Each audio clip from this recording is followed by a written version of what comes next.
Good morning, good afternoon, or good evening, as the case may be. My name is Blane Lewis, and I'm the head of the Indonesia project. It's my pleasure to welcome you to the 38th Indonesia Update in Sickness and in Health, Diagnosing Indonesia, convened by colleagues Firman Witular of the ANU and Ariane Utomo of the University of Melbourne. I'd first like to thank Firman and Ririn for putting together such a fine and interesting program. It's also my honor to introduce Vice-Chancellor Brian Schmidt and Senator Zed Seselja, who will make some opening and introductory remarks. Professor Brian Schmidt has served as Vice-Chancellor and President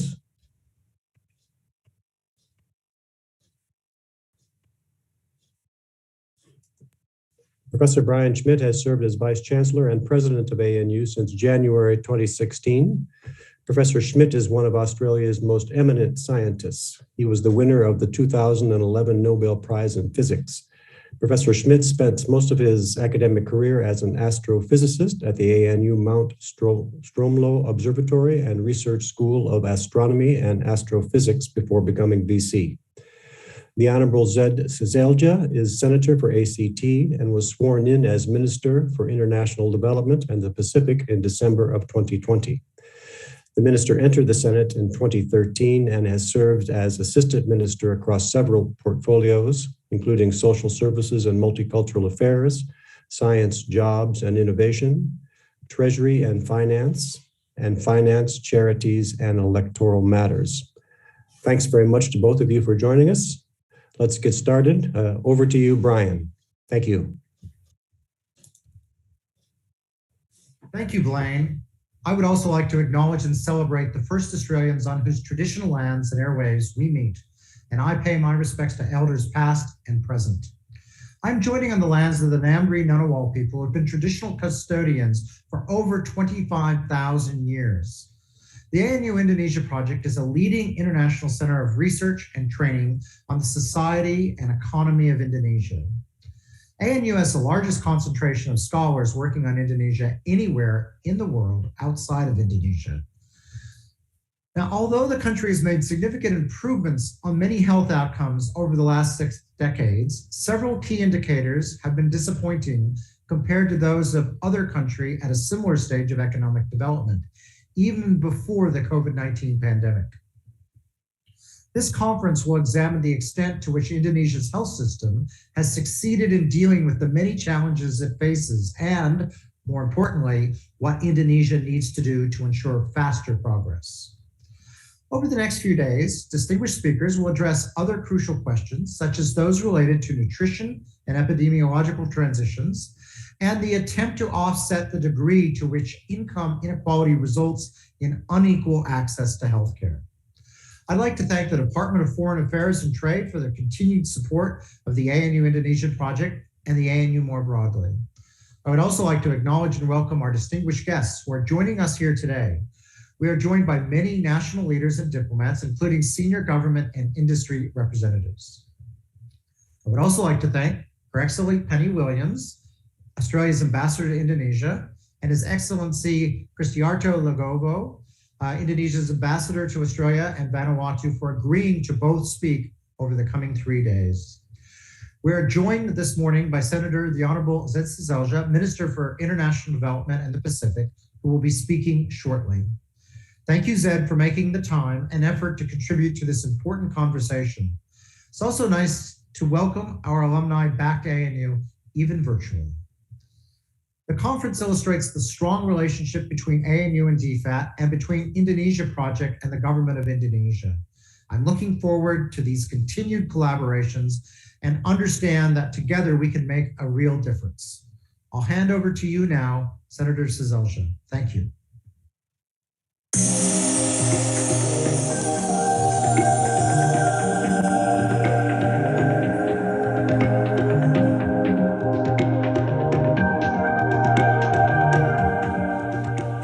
Pleasure to join you for this year's ANU Indonesia update. Amidst the many challenges posed by COVID-19, I want to thank the ANU for convening this important conference. I don't think we could be having a more pertinent or timely discussion today than on health security. If the last 18 months have shown us anything, it's that every country in our Indo-Pacific region has a vested and shared interest in the health, prosperity, and security of our neighbourhood. This pandemic has reinforced the extraordinary work of our frontline medical specialists, our doctors, nurses, and so many others, as well as the contribution of our scientists, researchers, academics, and policymakers, each of whom have played a role in creating vaccines, testing them, and getting them out to the communities that need them, all in record time. A wonderful achievement for humankind and a testament to the power of global collaboration. But as we know, health security starts in our communities. The policies, systems, and practices put in place at the local level are the foundations upon which healthier and more prosperous countries are created, which is why your health-related discussions on Indonesia today are so important. COVID-19 has put enormous pressure on our health systems, and it's presenting all governments with unprecedented policy response challenges. Partnering with our region has never been more critical. Australia has long been a proud partner of Indonesia in health security, and we've scaled up our cooperation through the pandemic. In July, Foreign Minister Payne announced Australian assistance for Indonesia's COVID-19 response by delivering 1,000 ventilators, 700 oxygen concentrators, 170 oxygen cylinders, and 40,000 rapid antigen test kits. We're also working with the Indonesian government to roll out vaccines. We've already shared 1 million AstraZeneca doses with Indonesia, which form part of our commitment to share 2.5 million doses this year. This commitment, together with Australian support of $107 million for vaccine procurement, will see approximately 13 million vaccine doses delivered to Indonesia. Indonesia will also benefit from Australia's $100 million contribution to the Quad vaccine partnership with the United States, Japan, and India, and Australia's $130 million contribution to the COVAX Advanced Market Commitment, which is supporting the delivery of vaccines to Indonesia and our region. In Jakarta last week, Foreign Ministers Payne and Marsudi agreed to expand our COVID-19 partnership. Through our partnership, we'll work with NGOs, UN agencies, community organisations and provincial governments and support procurement of medical supplies, vaccine delivery and contact tracing. We've also pivoted our partnership in disaster risk management program. Working closely with the Indonesian government and civil society, this program is helping contain the spread of the virus, conducting public health awareness campaigns, supplying essential goods, and improving food security. It's also assisting national and regional governments in the design and implementation of policy responses to the pandemic, including through analysis of socioeconomic impacts and the establishment of dashboards to help decision makers drive an evidence-based response. The program has helped bolster technical capacity, with 40 new advisors working with government agencies at a national and provincial level. We're continuing to support institutional reforms to strengthen Indonesia's system for responding to humanitarian crises now and into the future. Women and girls, people with disabilities and the poorest communities are particularly vulnerable, and so our program is also very focused on providing assistance to these groups. Though, as we know, COVID-19 is much more than a health crisis, it's also having wide-ranging economic and development impacts in our region. Our partnership with Indonesia is also focused on growing our economies, deepening links between our businesses, and creating new opportunities for all Australians and Indonesians. Because as we know, strong and resilient economies are more likely to be healthier, more prosperous and successful. Our bilateral comprehensive economic partnership agreement, the Indonesian-Australia CEPA, has been in force for 1 year and is already making a difference. And our partnership will only continue to grow as we realise new opportunities for collaboration in the digital economy, securing essential supply chains, and moving towards green economies and decarbonisation.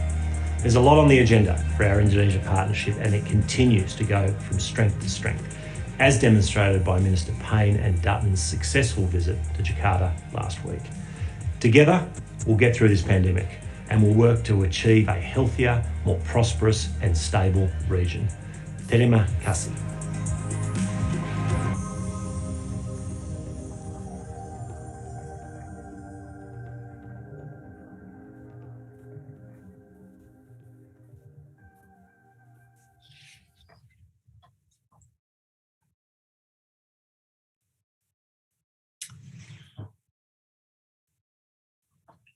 Thank you very much. My name is Greg Feely, and I'm the chair of the next session, which is the political update part of this conference.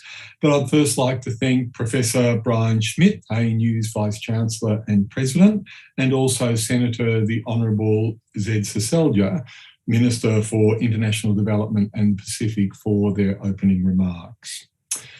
For the next 75 minutes, we're going to be discussing politics. The first 40 minutes of those will be taken up with our main speaker, Dr. Charlotte Setiadi, delivering the main political update. And then after her, we will hear from Nava Nurania, who will be the discussant.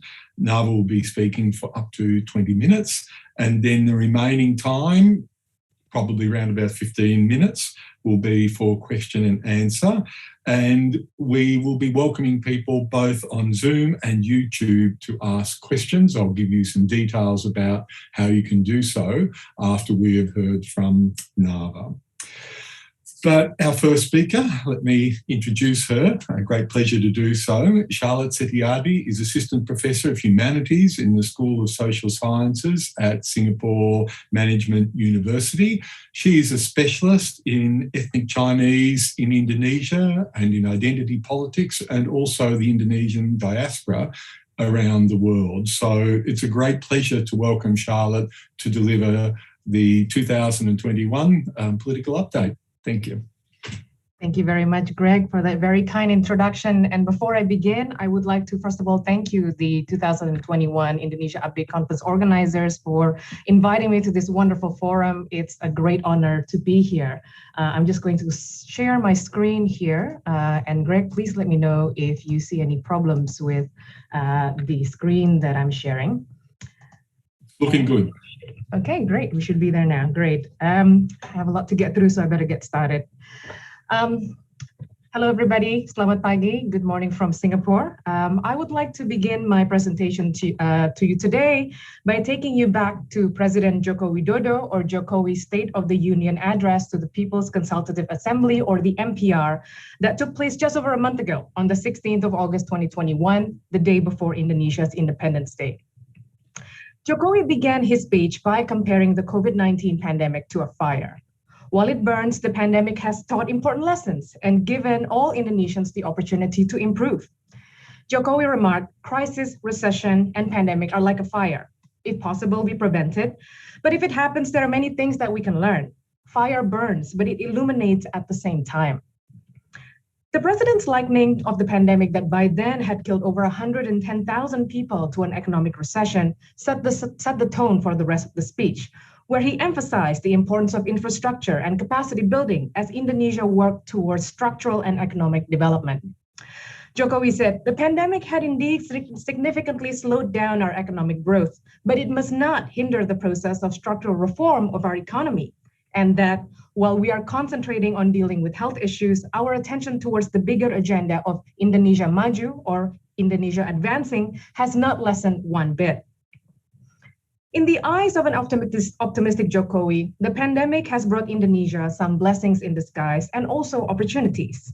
COVID-19, he said, had significantly changed people's understanding of health, the importance of developing good habits, and healthcare infrastructure. Jokowi also claimed that the health crisis had resulted in the improvement of national institutions, as evidenced by the greater cooperation between central governments and regional administrations. Jokowi's glass-half-full perspective was widely criticized, not only because he mostly emphasized the positives of the pandemic, but also because he did not offer his condolences for the thousands of lives that were lost during the pandemic by then. Indeed, he did not mention the dead at all in his speech. Yet perhaps that it's not surprising that Jokowi's national address was lacking in sentimentality. Since the beginning of the pandemic in March 2020, Jokowi's primary concern has been on safeguarding the economy, and this determination did not waver, even as it became clear that the second wave of the pandemic was going to be much worse than the first. Jokowi's rather sanguine framing in the speech of the pandemic as providing an opportunity for Indonesians to improve and to be more disciplined in achieving national goals is also reflective of the narrative that he and his government has successfully constructed, namely that the pandemic has been a hurdle in a road towards economic development, and that Indonesians need to get over this hurdle as fast as possible so that the country could get back on track. The pandemic situation is thankfully much improved now, with the numbers of daily transmissions and death rates significantly down from the worst of the Delta spike in July and August. Now, the tone is mostly one of cautious celebration. In recent announcements of the easing of community activity restrictions or PPKM Darurat, for instance, Jokowi praised the combined works of his government, the military, healthcare workers, and the public for achieving lower transmission rates. Indeed, amidst the relief of easing transmissions and death rates, it is easy to conclude that Indonesia's COVID handling so far has been a success. Yet, a drop in numbers does not necessarily indicate success. Particularly, we think back to the situation just less than 2 months ago, where we remember news reports of hospital overcrowding, massive shortages of medical supplies like oxygen tanks, and of course, the staggering death toll. As you can see there in the graph in front of you, from June to August 2021, the number of new daily COVID cases in Indonesia soared from a weekly average of 6,000 to over 40,000, at one point hitting over 56,000 in a single day. Indonesia hit a sad milestone on August the 3rd when the country's number of COVID-related deaths surpassed 100,000.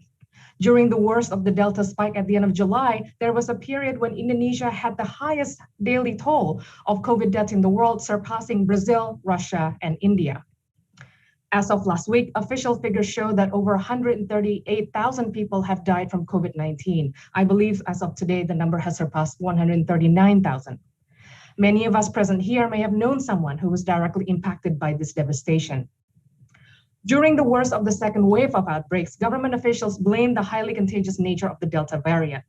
However, while the unprecedented severity of the Delta variant certainly had much to do with the scale of the devastation, this second wave of the pandemic has also revealed major cracks in the government's policy stance and preparations, as well as in Indonesia's public healthcare infrastructure. It is important then for us to look beyond the narratives of success and examine what the Indonesian government's handling of the second wave of the COVID crisis reveals about Jokowi's priorities, political agenda, and attitude towards the country's democracy as he strives to cement his legacy before the end of his term in 2021. I divide this presentation into 4 sections. In the first section, I briefly examine the government's management of the second wave of the pandemic in 2021. Here, I analyze how Jokowi's prioritization of the economy not only led him to downplay the pandemic, but also to use the latter to push through economic reforms he had planned from long before. The second section looks at the government's repression of critics during the pandemic, particularly the Jokowi administration's weaponization of pandemic regulations to push through controversial pieces of legislation like the omnibus and mining laws, and to further suppress political dissenters, especially Islamist hardliner groups such as the Islamic Defenders Front, or FPI, and its leader, Rizik Shihab, who is now back in jail for violations of COVID health regulations. The third section highlights how during the pandemic, Jokowi has increasingly entrenched the state security and ideological agencies in civilian life. And lastly, I discuss Jokowi's persistently high popularity rating throughout the waves of the pandemic and what this popular support may mean in terms of a possible extension of his term beyond 2024.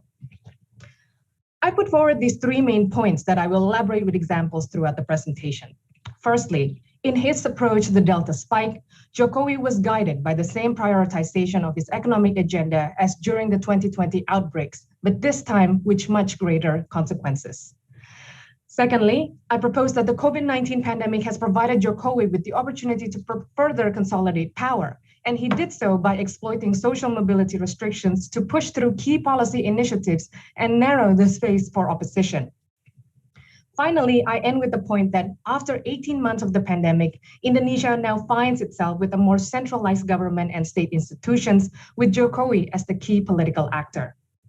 I argue that if left unchecked, the president said during this time of crisis may lead to irreversible damage to Indonesia's civil society and democratic quality.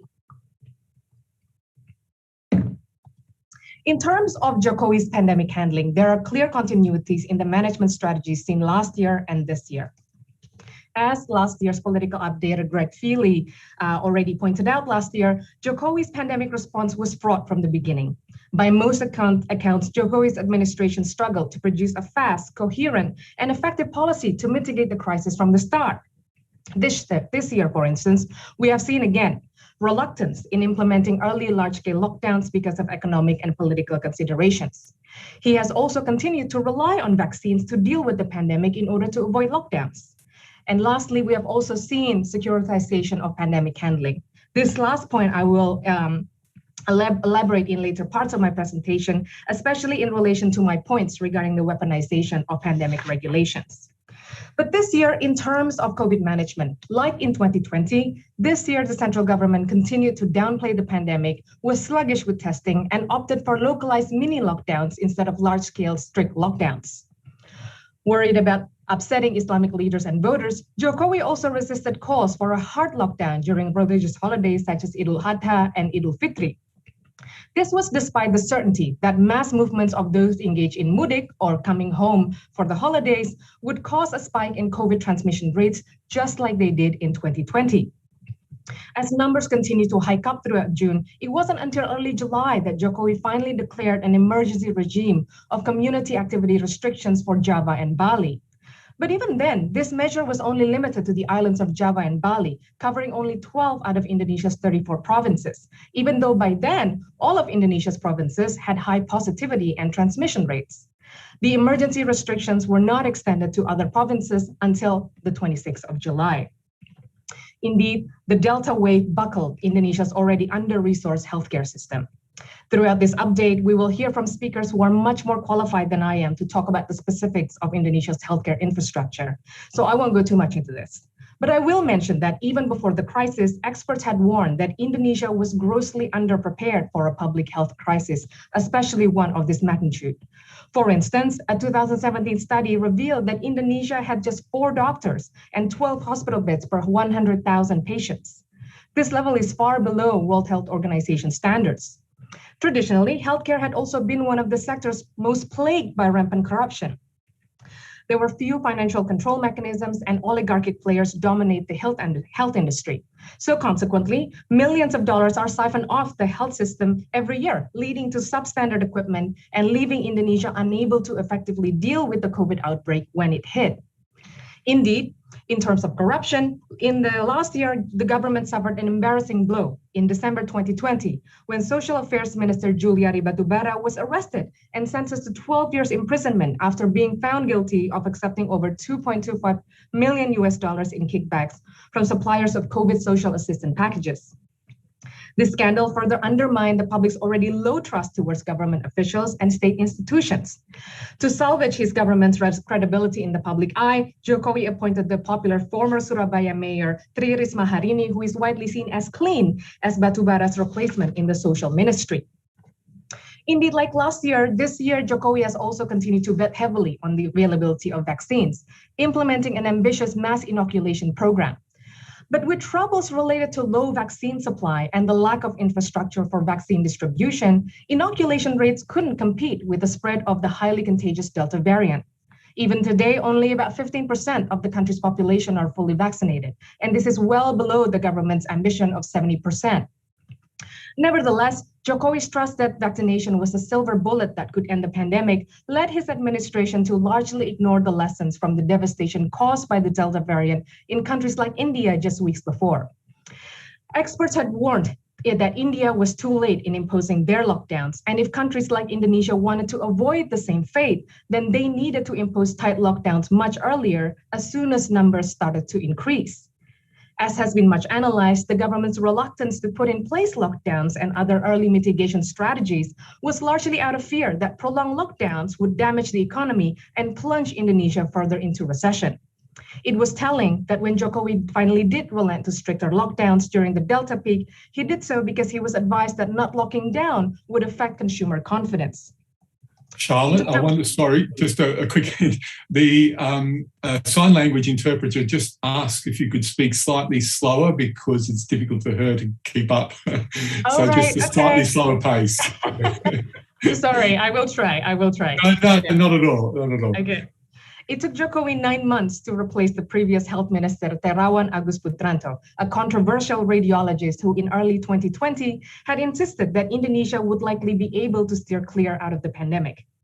The appointment in December 2020 of former banker Budi Gunadi Sadikin as Putranto's replacement and the first non-physician to be appointed as the country's health minister since the late 1940s reflected Jokowi's view of the pandemic primarily as an economic and management problem.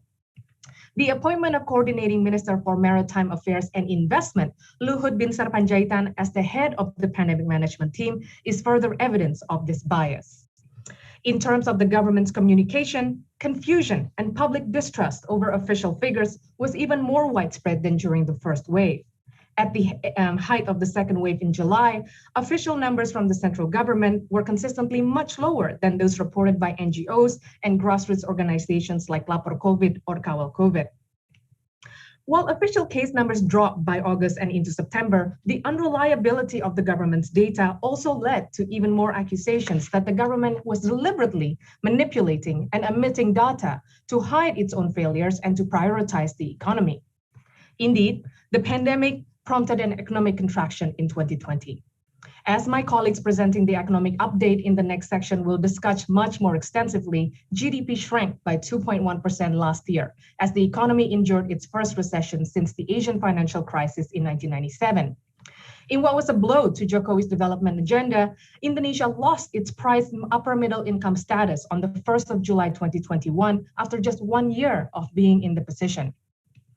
In response, Jokowi proposed a 2022 budget that relied on fast economic recovery. Indeed, by early September 2021, the government have relaxed PPKM restrictions and community mobility has returned to pre-pandemic levels in many parts of Indonesia's more populous areas. Scholars, such as Eve Warburton in her 2016 political update in this forum, have pointed out Jokowi's development focus since early in his term. So his eagerness to get back on track with economic agenda by lifting pandemic restrictions early is not surprising.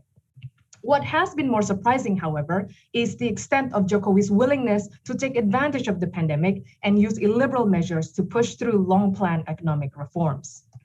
So I get to my second part of the presentation here, where I would like to start with the main economic policy that was introduced during the pandemic, which was the omnibus law on job creation that was passed by Parliament on the 5th of October 2020. Introduced in 2019 and intended to be Jokowi's economic legacy, the bill was designed to cut regulatory requirements for business permits to boost investments and create jobs. But right from its introduction, the omnibus bill attracted much protest from labor unions and environmental NGOs who argued that the bill severely reduced many of the labor and environmental protection legislations that were put in place after 1998. For instance, labor unions argued that the law would hurt workers by reducing, for instance, severance pay, cutting mandatory leave, and allowing longer work hours. Environmental NGOs and activists argued that the bill would lead to the destruction of Indonesia's rainforests and the environment that are essential in slowing climate change. In early 2020, massive protests took place throughout Indonesia, particularly in Jakarta, with some resulting in street riots. However, these protests were halted by restrictions on mass public gatherings when the first wave of COVID-19 hit in March 2020. The government went ahead, and by April last year, Parliament continued deliberations on what many regarded to be a done deal already.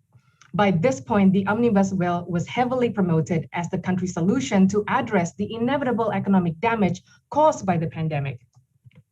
Protests against the bill continued again in earnest of August last year, but the biggest protests did not take place until the bill was already passed into law. From the 6th to the 12th of October 2020, there were at least 95 protests in Indonesia's 34 provinces, during which the police detained over 6,000 demonstrators under the charge of public disturbance and for breaking COVID-19 social distancing protocols. In response to the protests, government officials and the police heavily emphasized the number of detained protesters who had tested positive for COVID, and they also blamed the protesters for further spreading COVID. Yet another bill that has caused much controversy but was passed during the pandemic was the new mining law that was passed in June 2020. Under the new law, the central government now has exclusive authority to issue mining licenses, in doing so undermining local governments and making it even harder for local communities to demand accountability. The law also further reduces environmental protections. And most remarkably, the new mining law has an inbuilt legal mechanism that prohibits the public's right to protest mining ventures. Activists and unions have filed legal challenges at the Constitutional Court for both the omnibus and the mining laws, but to date, those challenges have been dismissed due to supposed lack of legal grounds. The mining bill had failed to pass in September 2019 amidst massive street protests too. Yet, as in the case of the omnibus law, social distancing rules during the first wave of the COVID-19 pandemic reduced the likelihood of large-scale demonstration. During the pandemic last year, Indonesia also saw the further weakening of the Corruption Eradication Commission, or the KPK, the country's main safeguard against corruption and elite abuse of power. This year, we saw the sudden dismissal of some of the agency's most high-profile employees, including Novel Baswedan, arguably the country's most respected KPK investigator, who in 2017 was blinded in one eye following an acid attack conducted by members of the police. Baswedan and other KPK employees had failed a specially concocted national vision exam designed to assess whether KPK employees were fit to be civil servants. I have no time to go into the specifics here, although of course I'm happy to discuss more on this issue during question time. But in pre-pandemic times, government's attempts to weaken the KPK had been met with large-scale protests, such as when the revised law on the KPK that stripped much of the agency's independence was pushed through in October 2019. Anger over that revised law triggered the largest student and civil society protests since the fall of Suharto's new order from September to December 2019. However, like in the case of the omnibus and mining laws, this most recent weakening of the KPK were able to take place with much more subdued protests during the pandemic. The pandemic also offered Jokowi and his inner circle a shield to move against adversaries in other political arenas. For several years now, scholars have documented how, under Jokowi's leadership, Indonesia has been experiencing a slow but noticeable democratic regression. This democratic decline has been evident in the use of legal, institutional, and ideological frameworks to quash political dissent, including through what Greg Feely last year termed repressive pluralism, or the restricting of groups deemed to pose an existential threat to Indonesia's diversity and tradition of tolerance. In the last year, Jokowi's government has continued with this trend of illiberalism, most notably through the use of pandemic-era restrictions and legal mechanisms to quell Islamic groups and government critics. With 82% of political parties in the House now part of his coalition, Jokowi's most formidable opponent since 2019 has been Habib Rizik, this man in front of you. The leader of the Islamic Defenders Front had gone into exile in Saudi Arabia in 2017 after being threatened with legal persecution at home. But he remained influential, and the government continued to attack him during the pandemic. For instance, the government claimed that the omnibus bill protests were infiltrated by Shihab and his allies. While it is true that Shihab publicly urged his followers to protest the law, the government's framing of the protests as caused by Islamist and foreign provocation delegitimized the substantive causes for the protests as advanced by labor unions, students, and environmental groups. When Shihab returned to Indonesia from Saudi Arabia to Ero's welcome on the 10th of November 2020, he posed a direct threat to Jokowi's legitimacy. Shihab claimed that he was indeed in Indonesia to help the country overcome the rising impoverishments of Indonesia's Muslims that he blamed on Jokowi's mishandling of the pandemic and the omnibus law, among others. Jakarta Governor Anies Baswedan, you can see there on the photo on the bottom left, who Shihab had supported in the contentious 2017 Jakarta gubernatorial election and who had been at odds with Jokowi over pandemic restrictions, went to see Shihab the very next day after he arrived.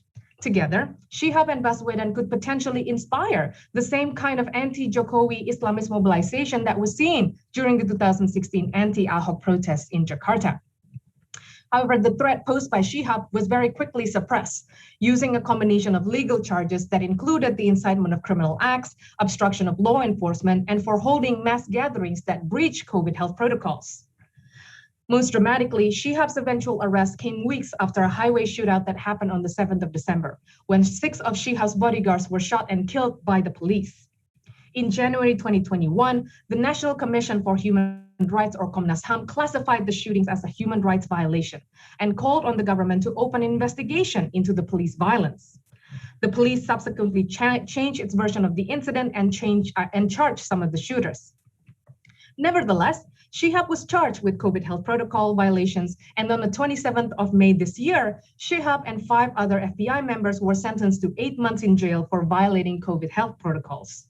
On June 24 of this year, Shihab was sentenced to a further 4 years in jail for spreading false information by claiming that he was healthy, despite having tested positive for COVID-19.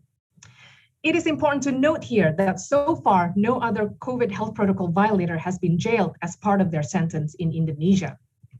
Furthermore, on the 30th of December last year, shortly after Shihab's arrest, the government banned the FBI. Coordinating Ministers for Politics, Law, and Security Affairs, Mahfud MD, said that the FBI had threatened Indonesia to national ideology Pancasila and committed illegal raids and atrocities, including terrorism.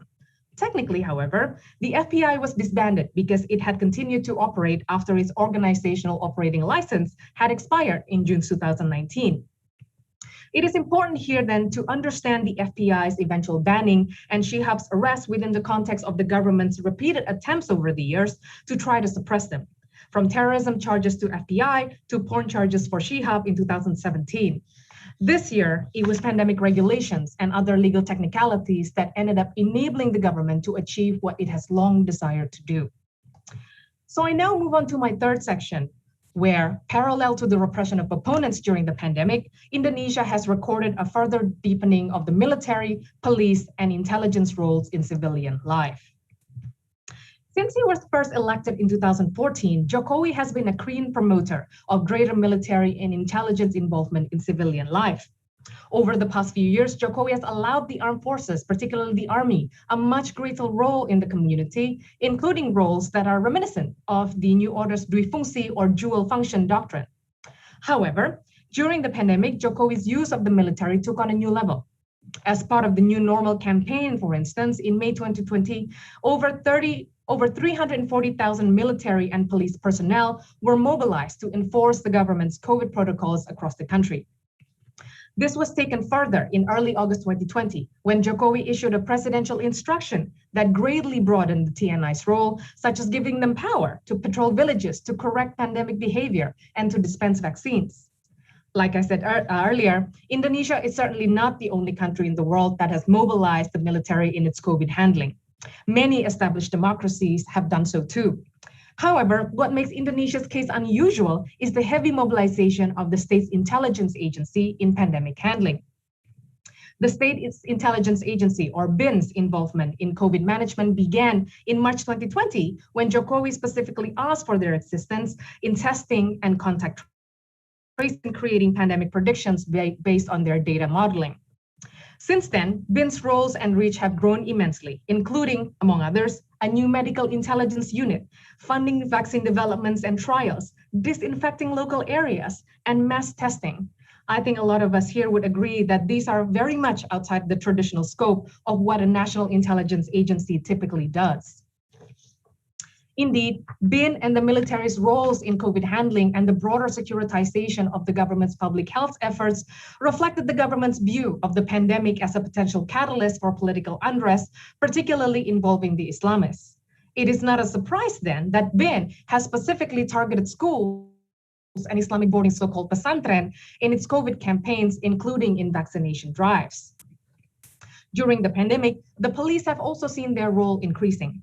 In October 2020, the chief of police ordered his subordinates to do intensified social media cyber patrols and actively counteract narratives that discredit the government.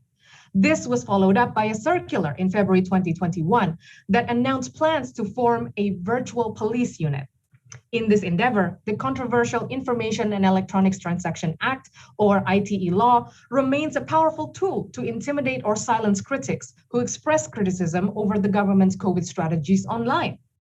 An example happened in November 2020, when Balinese musician who goes by the stage name Jerings was arrested and sentenced to 14 months in jail after he was found guilty of spreading hate speech against the Indonesian Medical Association through his anti-mask and anti-vaccine social media posts.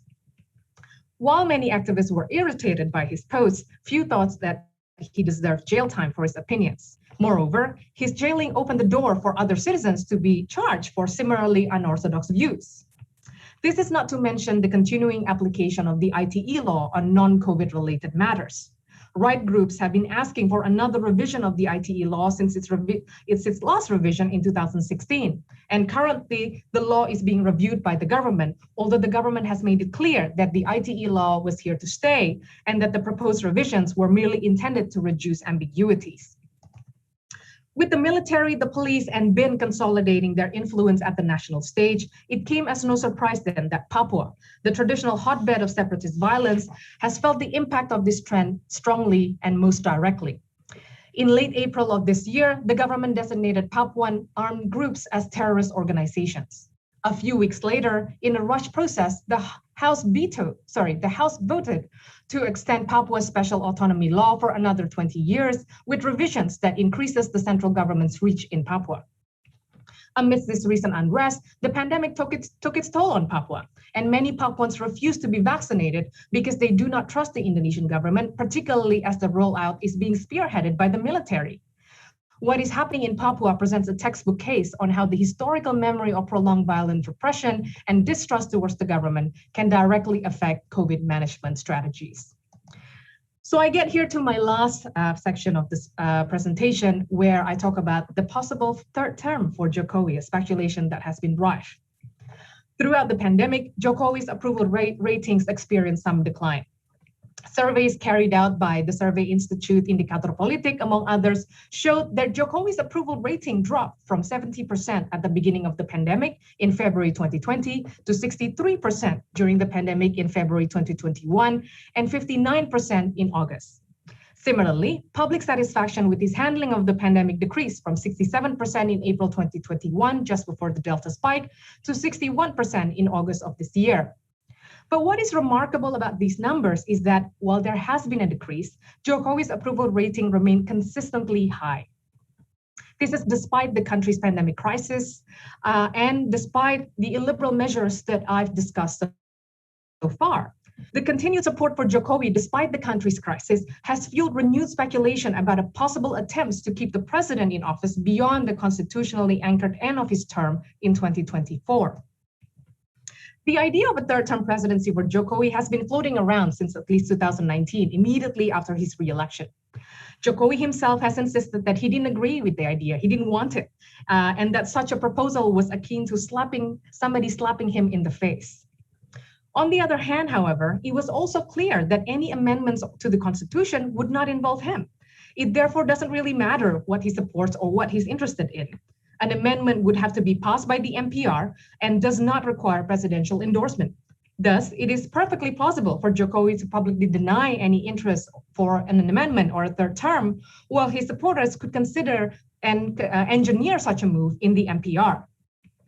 It is not surprising then that newspapers have been full in 2021 with reports about elites from Jokowi's inner circle lobbying politicians to start building momentum for potential constitutional amendments. In June 2021, Tempo magazine reported that senior members of Jokowi's staff have been floating two potential pathways for a term extension. The first one involves the possibility for a third term via direct presidential elections. The second scenario is for the MPR to extend Jokowi's term by a maximum of 3 years without an election, and in this scenario, all DPR and DPD members would also have their terms automatically extended by 3 years.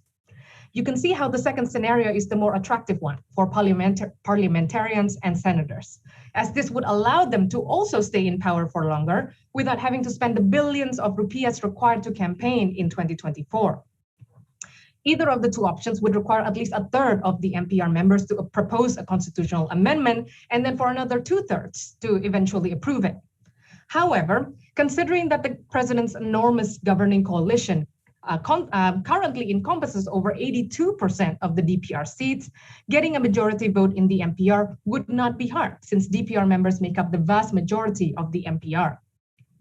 Indeed, Jokowi's government currently has no effective opposition in the House. In the past year, Jokowi's inner circle tried to flip Partai Demokrat, one of the only two opposition parties left, when in March 2021, Jokowi's chief of staff Muldoko, there on the right, had himself elected chairman of a rival leadership board of Partai Demokrat and subsequently applied for legal recognition from the government. This didn't work. Instead, In August 2021, the Islamic National Mandate Party, or PAN, officially joined the government's coalition, becoming its newest best friend, cementing the 82% majority of the Jokowi coalition in the House. Prior to this, PAN had informally backed the government, but its formal inclusion sealed its entry into the president's alliance. With only 2 non-government parties left in the House, there is very little by way of political hurdles that could stop the constitutional change once it is proposed. Now, extending Jokowi's presidency would require a specific amendment to Article 7 of the Constitution that governs the presidential term limit. Speculations are rife that Jokowi supporters intend to introduce 2 new clauses, one that would allow for a term extension in the event of a national emergency, and another that would give the MPR the authority to extend the president and vice president's term limits during such a state of emergency.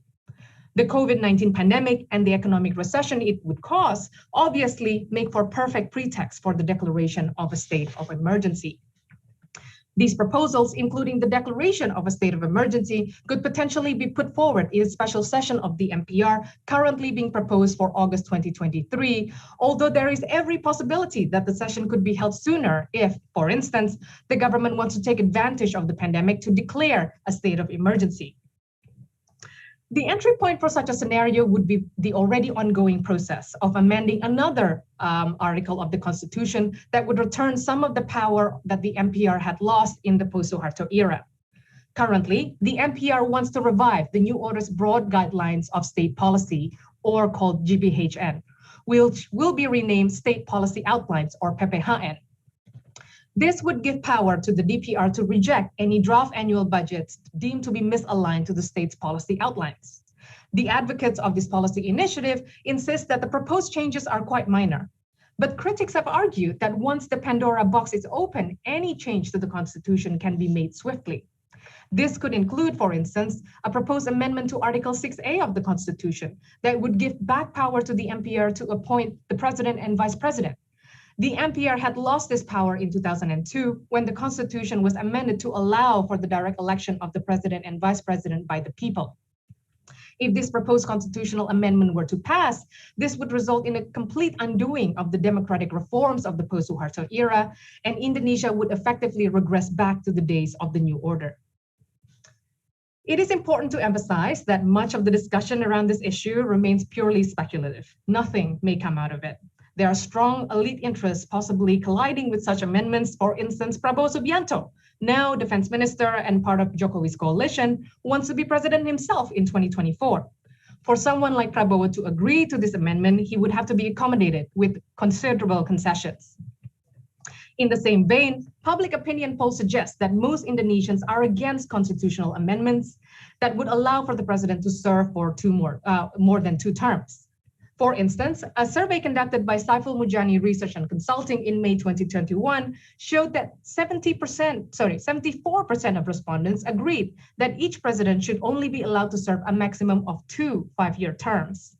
However, what is very interesting here is that the public's resolve seemed to waver when the respondents were asked specifically whether or not they agreed that Jokowi should run again for a 3rd term in 2024. 40.2% agreed that he should. This survey highlights the significance of the Jokowi factor in swaying public opinions and on matters to do with the health of the country's democracy. The public may not trust other politicians, the oligarchs, state institutions, or the military, but they do trust Jokowi and his goodwill. And many are willing to see Indonesia's democracy regress if it means that the president could be in charge for longer. Hence, whether or not a 3rd term for Jokowi will eventuate, it is already evident that such an initiative has been much stronger under Jokowi than under his predecessor. Susilo Bambang Yudhoyono also had similar ambitions, but dropped the idea once it became clear that there was strong opposition. In Jokowi's case, however, the discourse had persisted despite the president's denial, highlighting both the changes to Indonesia's democracy under his rule and the common belief in a sense of Jokowi exceptionalism. Even his political opponents realized that they need to ride on Jokowi's bandwagon if they wanted to win popular support, particularly in the time of COVID, when criticizing the government's pandemic management might be seen as unpatriotic. So I get here. Sorry to interrupt, Charlotte, just to say you have 3 minutes to go. Oh, great. I'll finish in less than that. Thanks, Greg. So I'll end by saying that much has happened in Indonesia over the past year. We have seen much sadness and despair as the country was ravaged by waves of COVID-19, where so far we have seen more than 139,000 deaths. Throughout the worst of the Delta spike, Indonesians did what Indonesians have always done best, helping each other out when times are tough. We have seen how neighbors looked after each other and strangers going out of their way to help others who are in need. The kindness and the community spirit seen throughout the pandemic give us hope that Indonesians can weather throughout any hardship. Indeed, Indonesia's Delta spike has thankfully continued to decrease, and it seems that the worst of the pandemic is behind us, at least for now. In the meantime, Jokowi's pandemic handling over the last 18 months has also given us more insights into his priorities, political agenda, views on democracy and governance, and plans for the future. As I have discussed in this presentation, throughout the pandemic, Jokowi's prioritization of his economic development agenda has been clear, and he is clearly willing to resort to illiberal measures to push through controversial economic reform policies like the omnibus and mining laws. When Jokowi was first elected in 2014 after defeating Prabowo Subianto, he was hailed as a humble, non-elite reformer who would protect Indonesia's democracy, civil liberties, and promote better governance. The worry back then was that he was in too weak of a position to enact any real reform. Indeed, in his 2015 political update in this very forum, Burhanuddin Muhtadi discussed how the newly elected Jokowi was a weak president, caught between the hopes of reform and persistent oligarchic politics. Yet even then, Muhtadi noted that Jokowi showed the tendency to place greater value on realpolitik and in doing whatever he thinks necessary to achieve his economic and political agenda rather than on reform. That tendency has continued to the present day. Today, Jokowi is no longer a weak president. He is widely popular, has a grand coalition in the House, and he has no effective opposition. He is supported by an emboldened military, the police and security agencies, and he is also in charge of a greater centralization of power in state institutions and political elites. Under his watch, he has empowered oligarchic politicians, party bosses, and military elites who have suppressed political dissent and eroded the country's democratic checks and balances. Concerned civil society actors now more frequently comment that under Jokowi's leadership, contemporary Indonesia is starting to resemble the days of the New Order. The COVID-19 pandemic, while devastating, has enabled Jokowi to further consolidate power and to push through key political agenda while still remaining so popular that a potential for a term extension may not be so far-fetched. Jokowi, it seems, has not only survived the pandemic crisis, but has also consolidated his support and his position as Indonesia's central political actor. Whether or not Indonesia's democracy will survive as easily remains to be seen. Thank you.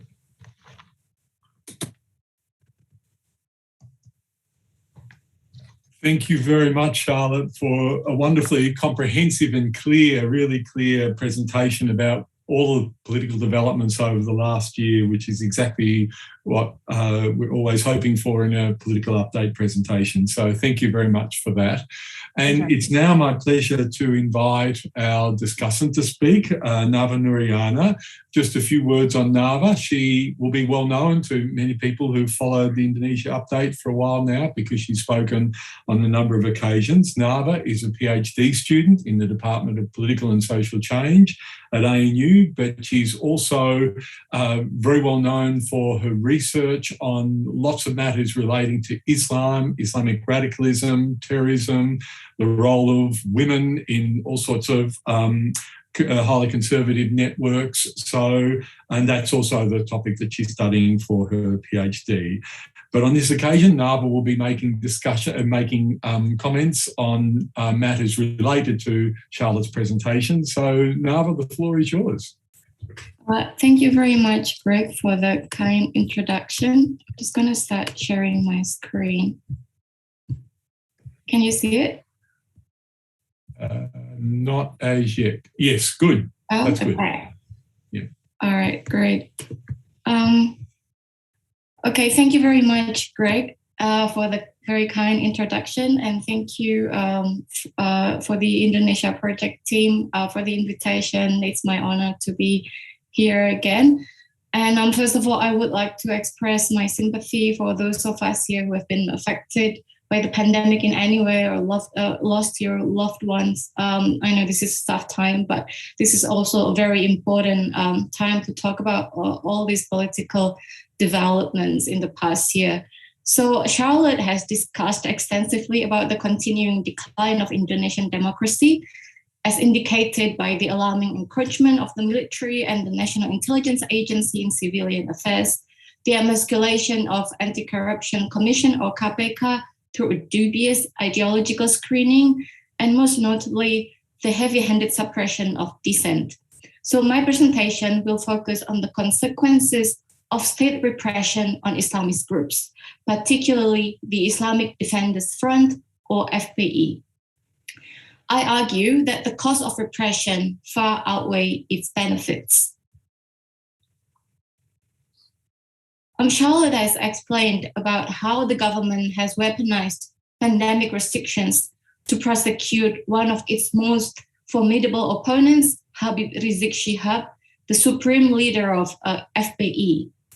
Another prominent figure from FPI, who also used to be a human rights activist, Munarman, was also arrested earlier this year, but unlike Rizik, Munarman was nicked on terrorism charges. Indeed, the government has not only banned FPI as an organization, but also sought to delegitimize it by linking it to the Islamic State or ISIS, an accusation which, according to terrorism expert Sidney Jones, is factually inaccurate and politically motivated.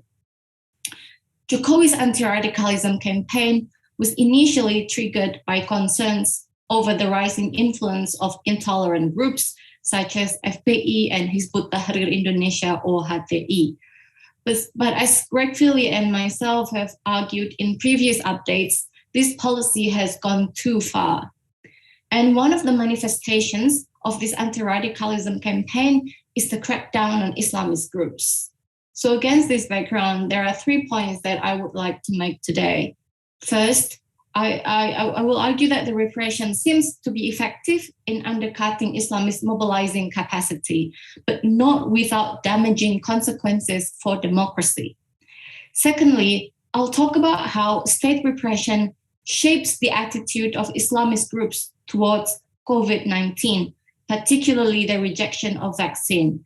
And thirdly, I will conclude with some reflections about the effects of repressive pluralism on the plight of minority groups, whether or not it really improves their condition. So first of all, the repression on FPI is largely effective.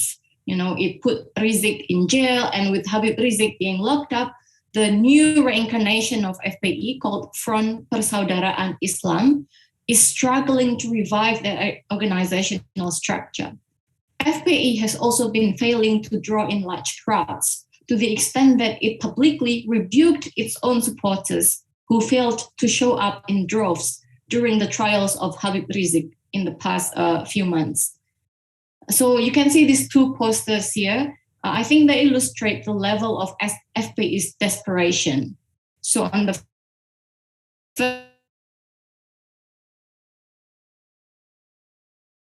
so this is FPI telling their followers, you said you love Habib Rizik and you asked him to return from Mecca, but where are you now? How can you just sit and watch the grandson of Prophet Muhammad being mistreated by the regime?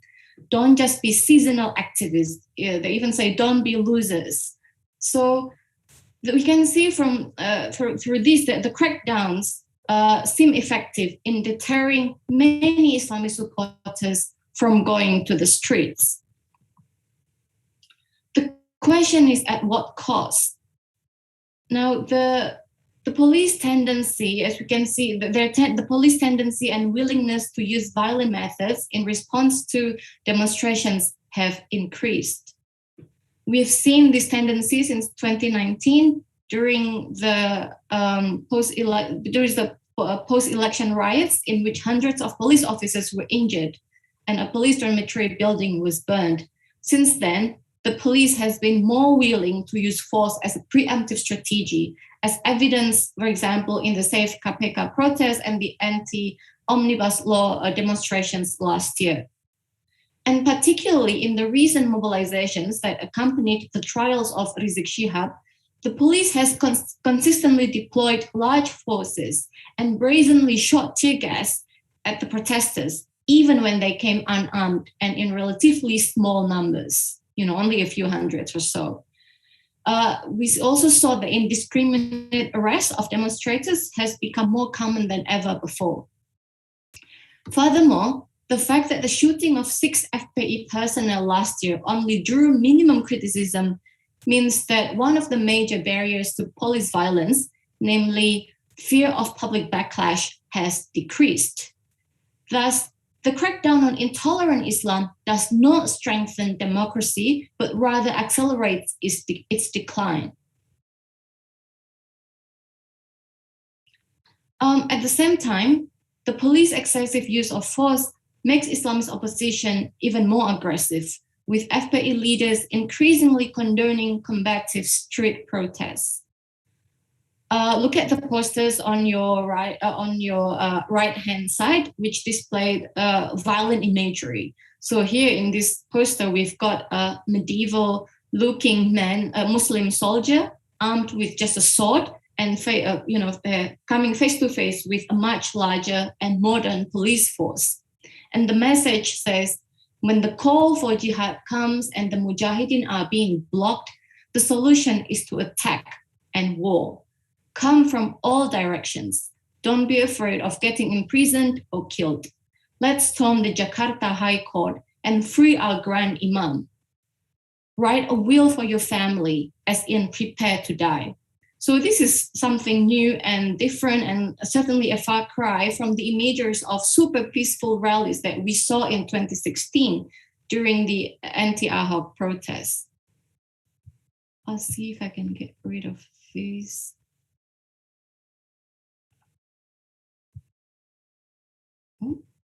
Anyway, I don't know. Let me move on. So the repression also has direct consequences for public health, as some Islamist groups agitate against government COVID vaccination program. First of all, I want to emphasize that different Islamist groups have different opinions on the COVID vaccine. On the one hand, many conservative clerics, for example, Salafis, Hizbut Tahrir, as well as celebrity preachers like Ustad Abdul Somad and Ustad Adi Hidayat, all recommended vaccination. I will not go into details about their religious arguments, but happy to talk about it later if you like. So this pamphlet here is from Wahda Islamiyah, Indonesia's largest Salafi organization, which also took part in the anti-Ahok protests. It says, in cooperation with Kala Group, Wahda Islamiyah distributed 2,500 doses of Sinovac in Makassar. So in a way, even some conservative Muslim groups are no different from Muhammadiyah or Nahdlatul Ulama in that they also help in delivering vaccines to the people. On the other hand, however, there is evidence that some 212 alumni groups and also FPI affiliated media helped spearheaded the anti-vaccine campaign. FPI's attitude is particularly interesting because at the beginning of the pandemic, FPI was surprisingly sensible. So you can see in the red color poster, which is from around March, April last year, Habib Rizik says, let's stop debating about conspiracy theories. COVID-19 is real. We have to set aside our political differences and fight it together, which sounds sensible, right? FPI also ridiculed Jokowi's initial denial of COVID-19 as irrational, and they supported Anies Baswedan's lockdown policy in Jakarta at the time. But now that the central government has applied more stringent social restrictions or PPKM, they rejected it. It's interesting that Rizik himself has not issued any official statement regarding the vaccine. However, some FPI affiliated media, such as the Brotherhood News, which I displayed here, certainly contributed to vaccine hesitancy by spreading conspiracy theories. So for example, here it's the YouTube video says, vaccine makes you magnetic. It must have got microchip in it. And some of the hashtags that they use to promote the anti-vaccine, hashtag depopulation, NWO, New World Order, and the all-time favorite Illuminati and Freemasonry conspiracy. So what explains this Islamist revert to dissent when it comes to public health regulations? If we look at pro-FPI social media, for example, Telegram and others, most of their narratives on COVID vaccine is not about halal haram, partly because Jokowi had done such a good job in engaging MUI or the Indonesian Ulama Council, as well as Nahdlatul Ulama very early on to verify the halal status of some vaccines, especially Sinovac and AstraZeneca, in the case of NU. And all of this makes it hard for Islamists to attack the vaccine on religious ground. So instead, the Islamist anti-vaxxers have focused on its side effects. For example, if you get vaccinated, you'll get a disgusting skin disease or heart inflammation or even death. Well, if it's not religion, then is it anti-China sentiment that prevents them from supporting the vaccine? We're not quite, because Islamists don't just reject Sinovac and Sinopharm. It's across the board. The rejection is across the board. Then what explains their rejection of the vaccine? How did they suddenly go from being health conscious to a full-blown conspiracies? Well, to me, there's no particularly coherent reason other than pure spite and oppositionism toward the Jokowi government. Now, all these repressive policies that we've seen have been framed by the government in terms of defending pluralism and minority rights. But has it really been worthwhile for the protection of minorities? Well, let's look at the data from Wahid Foundation and Setara Institute. So here is the data from Wahid Foundation, which compares the violations of religious freedom during Susilo Bambang Yudhoyono and Jokowi era within the period of 50 months for each president. So they found that while the overall number of incident of violation of religious freedom has ever so slightly declined, well, barely actually, because it was around 1,110 during SBY to 1,101 during Jokowi. So it's remained the same. Intolerance is still a problem. However, the number of state-perpetrated violation has increased under Jokowi from 119 during SBY to 524 cases during Jokowi presidency. Similarly, the Setara Institute recorded 422 violations of religious freedom in 2020 alone, and 56 of those incidents were conducted by state actors. These include local government, police, military, and so on.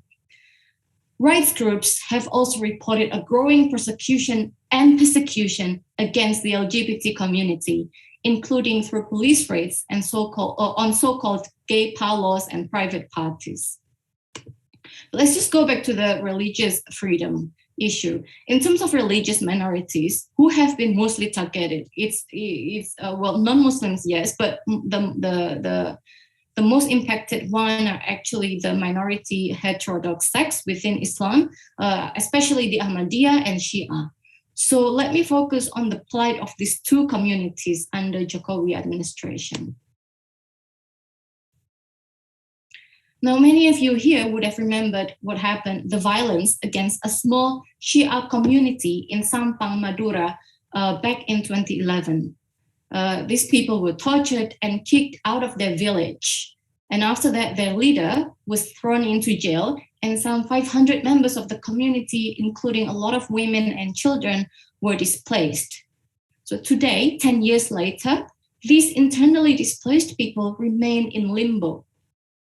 In November 2020, some of the Shia people, the refugees, the internally displaced people from Sampang, they took part in a government-facilitated reconversion ceremony to pledge their allegiance back into Sunnism. But even after all that, they're still not allowed to go home to Sampang. And of course, there's the recent attack on yet another Ahmadiyya mosque. This time it's in Kabupaten Sintang, West Kalimantan, which to me suggests that the whole anti-radicalism campaign has merely served as a political weapon to target government enemies, rather than defending minorities. The burning of the Ahmadi Mosque in Kalimantan also reminds us that the perpetrators of anti-minority violence aren't limited to FPI, FUI, HTI, and the like. In fact, it often involves state actors at the national and local levels. For instance, in this latest case, the district head of Sintang closed off the Ahmadi Mosque using the 2008 Joint Ministerial Decree as a basis. Such an official endorsement in turn emboldened a group of local mob to destroy the Ahmadiyah Mosque. So in conclusion, it is clear that state repression on Islamists has brought more harm than good. While the repression has indeed restricted the ability of FPI and HTI to do the kind of recruitment and mobilization that they did before, it was done through excessive use of force, which is of course harmful for our democracy. The repression also deepens Islamists' disillusionment and distrust towards the government, which in turn contributes to their increasingly aggressive behavior and their involvement in spreading the anti-vaccine narratives. And lastly, repressive pluralism has diverted government attention and resources away from what really matters, namely advancing the rights of religious, ethnic, and sexual minorities. So that's the end of my presentation. I'll stop sharing and I look forward to the discussion. Thank you very much.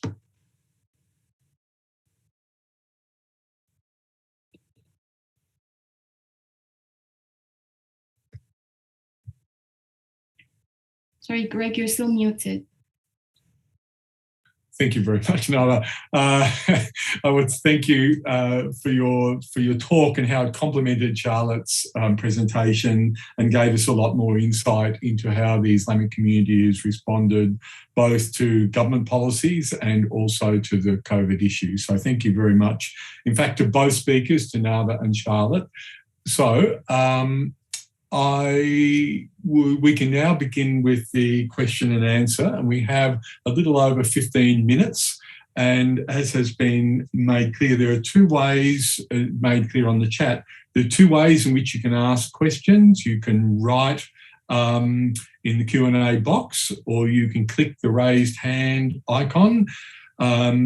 If you are listening to the presentations on YouTube, please write your questions in the comment box and someone in the Indonesia project will transfer them across to Zoom. So hopefully we capture as many questions as possible. There are more than 300 people I know attending the seminar on Zoom, and then many more hundreds on YouTube. So there are a lot of us. I would ask you to keep your questions succinct, just one question per person. And I would also ask Charlotte and Nava to be as concise as you can in your response.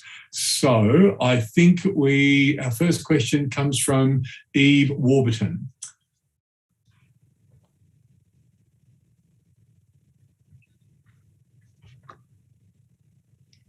Can you hear me, Eve, and can you unmute yourself?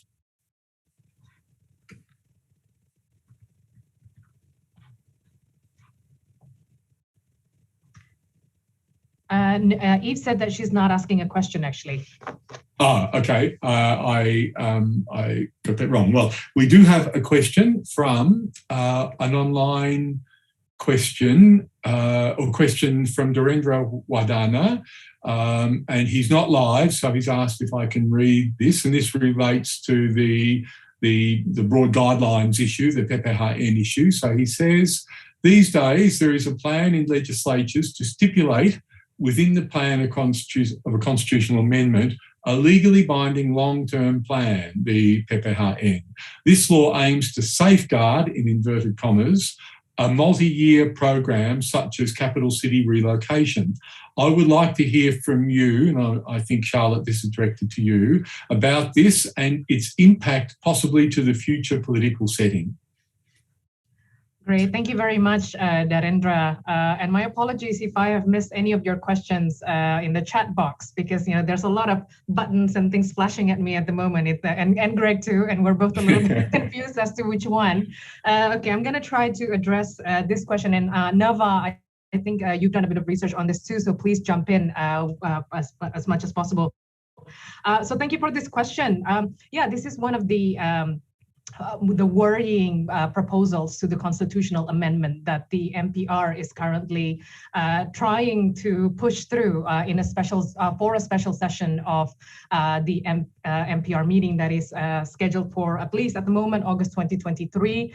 And I spoke about it a little bit in the presentation before, in terms of it bringing back the same level of power for the MPR as what was seen in the new order during when the GBHN, or Garis Besar Haluan Negara,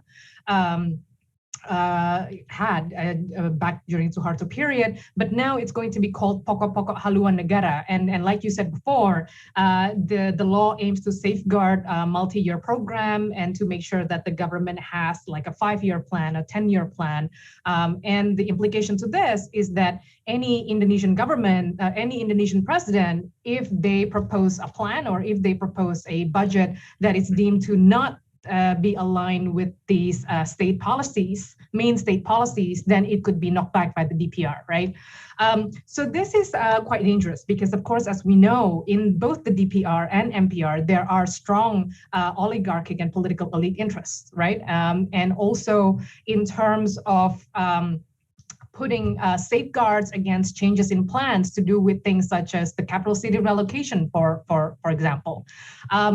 This limits the maneuvers of presidents who are directly elected by the people, right? And this could potentially then give the MPR too much power to prevent the president from making adjustments or to listen to the mandates of the people. And this is certainly something that activists now are very concerned about. So in terms of its impact and future political setting, we're not sure yet. All of this is all just speculation at the moment, although it's being discussed. But if it does happen, and this, like I said in the presentation, this would give the MPR almost the same levels of power as it did in the new order. And again, once this Pandora's box, we've heard the term Pandora's box being mentioned a few times already, and also in Indonesian news. Once changes like this are made, it opens the box very easily for other changes to the Constitution to also be made with the stroke of a pen. Nava, do you have any other points that you want to add to that? Sorry, I haven't got the question on my chat box. What was the exact question? It's about the proposed PPHN actually, and what you think, its impact on the political system. Right. Yeah, I mean, there's been a lot of discussion and also, reporting on the media of the PPHN. To me, what's interesting is, the changing positions of Jokowi and some of the political parties regarding this issue. I mean, we know this is not a new issue. This is a carryover from the previous DPR members led by Zulkifli Hasan. And when PDIP first raised this idea of GBHN in 2016, Jokowi was still very reluctant to accept it. And even as late as 2019, Jokowi said, this is 21st century. You can't make 50 or even 100 years development plan because things change very rapidly. Who would have thought that COVID would happen? So, he was not really into it at all. But now, especially the speech that Charlotte mentioned at the beginning of her presentation by Jokowi, he clearly, explicitly praised MPR's work, specifically on the PPHN and, making the constitutional amendment happen. So, it'd be interesting to really look at, what's the interest for Jokowi here. Some people say, it's because of the new capital city to secure the investment and so on, and also for the political parties, how different people, Bambang Bamsud is the champion of PPHN, but his own party Golkar disagree. So there's still a lot of things that we don't know for sure about this PPHN issue. Sorry, my internet is not stable. But yeah, I mean, obviously with the public polls, a lot of people disagree of extending the term limit. But yeah, what this is showing us, the new case of PPHN, is that the interest of the oligarchs now can, it can overpower the people's and public polls opinion. Okay, we better move on to, we have another 2 questions, just looking at the time. We only have about 5 minutes. So again, to questioners and to Nava and Charlotte, very succinct in your answers. And the first question to Franz Simamata, who I think might be in Sydney. If you could ask your question.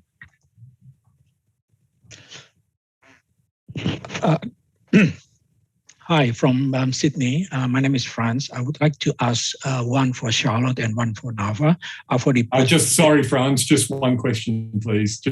Okay. So perhaps to Charlotte. Okay, to Charlotte, I would like to know the role of the TNI, the military, the police, and the intelligence in the future, because of this current role, the main role that they take during this pandemic, and the president is like depend on them because of the governor, the mayor, the regents are related or linked to the political party, so they have a dual obey. They can't obey to Jokowi itself. So that's the question. And Nava, regarding Franz, just because of the shortage of time, I'm sorry, but we'll just restrict it to one question per questioner. And Budi Resa Sudamo also had his hand up. So, and then I'll allow Nava and Charlotte to answer the question. So, Budi. Yes, thank you. So, first of all, I'm not arguing. I agree that there is a stronger role on militarization and oligarch in current Jokowi government. However, Charlotte seemed to also implicitly argue that the COVID case is actually accelerating or providing a media for that movement or the stronger military role and oligarch in Jokowi government due to the COVID. And for that, it seemed to me there is some other possible view. First of all, I would like to put 2 notes on COVID cases. One, authoritarian approach in handling COVID is not extreme to Indonesia. Indonesia is not alone on that. Second is that on late approach on imposing policy on community activity restriction is also Indonesia is not extreme. And so a lot of the performance of COVID is due to the level of economic development of the country. If the country was rich, they could basically buy Pfizer instead of Sinovac. Now, and what I would like to argue that COVID could also be seen actually as showing to the current regime the limit of what they could do or what level they could allow militarization and oligarch role in the government. One is that the appointment of Budi Sadikin. That really showed that, okay, we need somebody else outside the oligarch and outside the military to become the ministry. They also know that to handle this COVID, professional need to coming in. So that's one point. Second point is very quickly, Budi. Yeah, if you look the budget before and after COVID.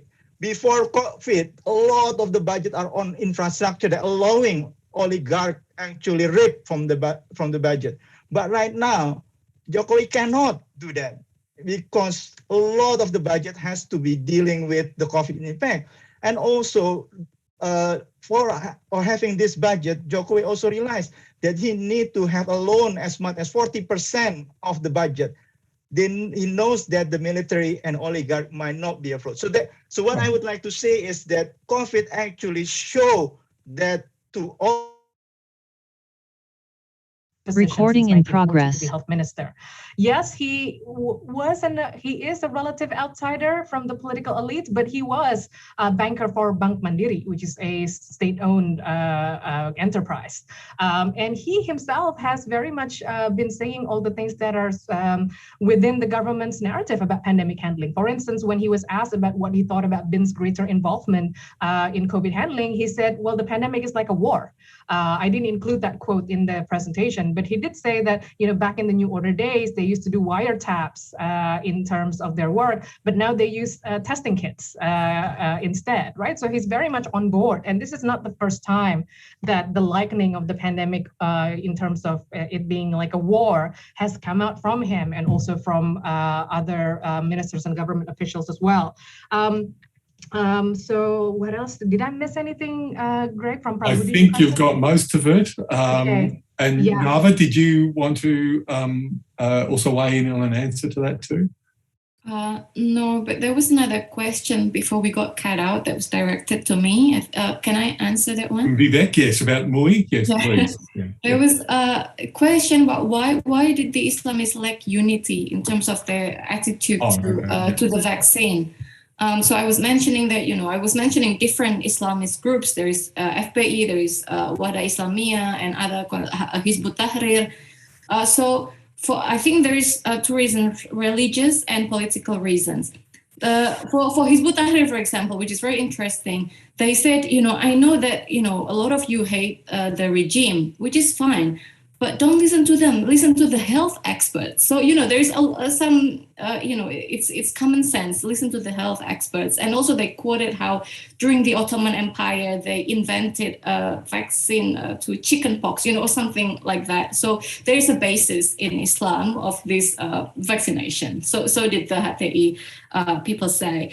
But there's the political reason as well. I mean, it's partly the effect of repression and co-optation. I mean, the way Jokowi responded to Islamist groups since the anti-Ahok movement was a mix of, we're giving resources and privileges to those who want to change side to the government, and then repressing those who remain in opposition. So, for example, Wahda Islamiyah, because it has vested interest. Wahda has an extensive education system. It's becoming a mainstream organization. It's just like Muhammadiyah. So it's not feasible for them to stay in the opposition. They need licenses for the school, and they have a lot of doctors involved. So they're highly educated members, and also because Wahda Islamiyah's leader is also part of the MUI, or the Indonesian Ulama Council. So they are being very consistent with the opinion, with the religious opinion of MUI. Where Salafi is the same, they have a lot of doctors in their rank. So it's partly, just common sense. Thank you, Nava, and thank you, Charlotte. And I'm afraid that's all that we have time for. We've gone 10 minutes over, but of course we had that loss of transmission, shall we say, for about 5 minutes ago. And I think many of you would have seen the apology from the Indonesia project people that there was a technical problem that cut us all off. And thank you very much, Charlotte and Nava, for showing such composure despite these technical difficulties. But particularly thank you both for your excellent presentations to us today, and for giving us such a full and interesting picture about political developments which have not been widely covered in a lot of the Western media over the last year. So it was a deeply informative session, and we're grateful to both of you. And Charlotte, we look forward to seeing the journal article in the Bulletin of Indonesian Economic Studies later in the year with all its even more detail than you're able to present today. So thank you both. Now, it was to be a 25-minute break, but I think it's down to about a 10-minute break now, a 15-minute break. And it is possible, if you want to join breakout sessions to speak to Charlotte and Nava. That was part of the plan originally, and I hope it's still technically possible to do that. Otherwise, by all means, istirahat sedikit, have a break for 10 or so minutes, and then we will resume with the economic session at 10 minutes to the hour. Thank you very much for attention and for sticking with the Zoom session, even though we had that break. So thank you very much, and I'll see you for the economic session a bit later on. Thank you. Thanks, Greg. Thank you. Welcome back to the Indonesia update. This is the second session that is the economics update. And we are very delighted to have distinguished speakers. The presentation on this economics update will be given by 3 researchers from Semeru Research Institute, focusing on the impact of the COVID-19 pandemic on poverty and inequality in Indonesia. So we have Dr. Asep Suryahadi, Rido Al-Izzati, and also Atia Yumna. They are all from the very distinguished Semeru Research Institute in Jakarta. And as the discussant, we are delighted to have Dr. James Villafuerte from ADB, particularly from the Southeast Asia Regional Department of the ADB. So welcome, James. And thank you for Pa Asep, Rido, and Atia. So we'll start the economics presentation, no more than 40 minutes with colleagues from Semeru. And then we will have a discussion from James. And then we'll open up for question and answer. So with that, over to you. Maybe Rido can start the presentation, and then Asep will kick off. Okay, thank you for the kind introduction, Pak Acho.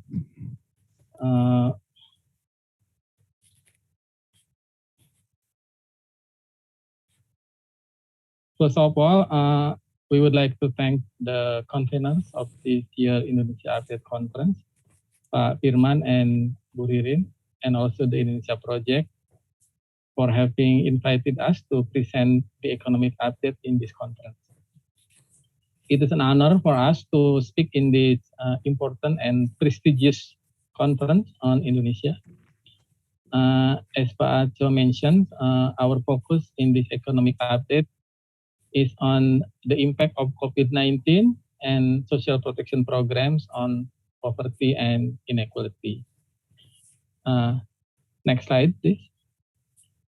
So I'm sure that we all know that COVID-19 has continued to become the largest challenge for Indonesian economy this year. In particular, the COVID-19 daily new cases have escalated starting in June, reached a peak at a new high level in mid-July, and only returned to the pre-escalation level at the end of August. So responding to this dire situation, the government has taken several measures. Yeah.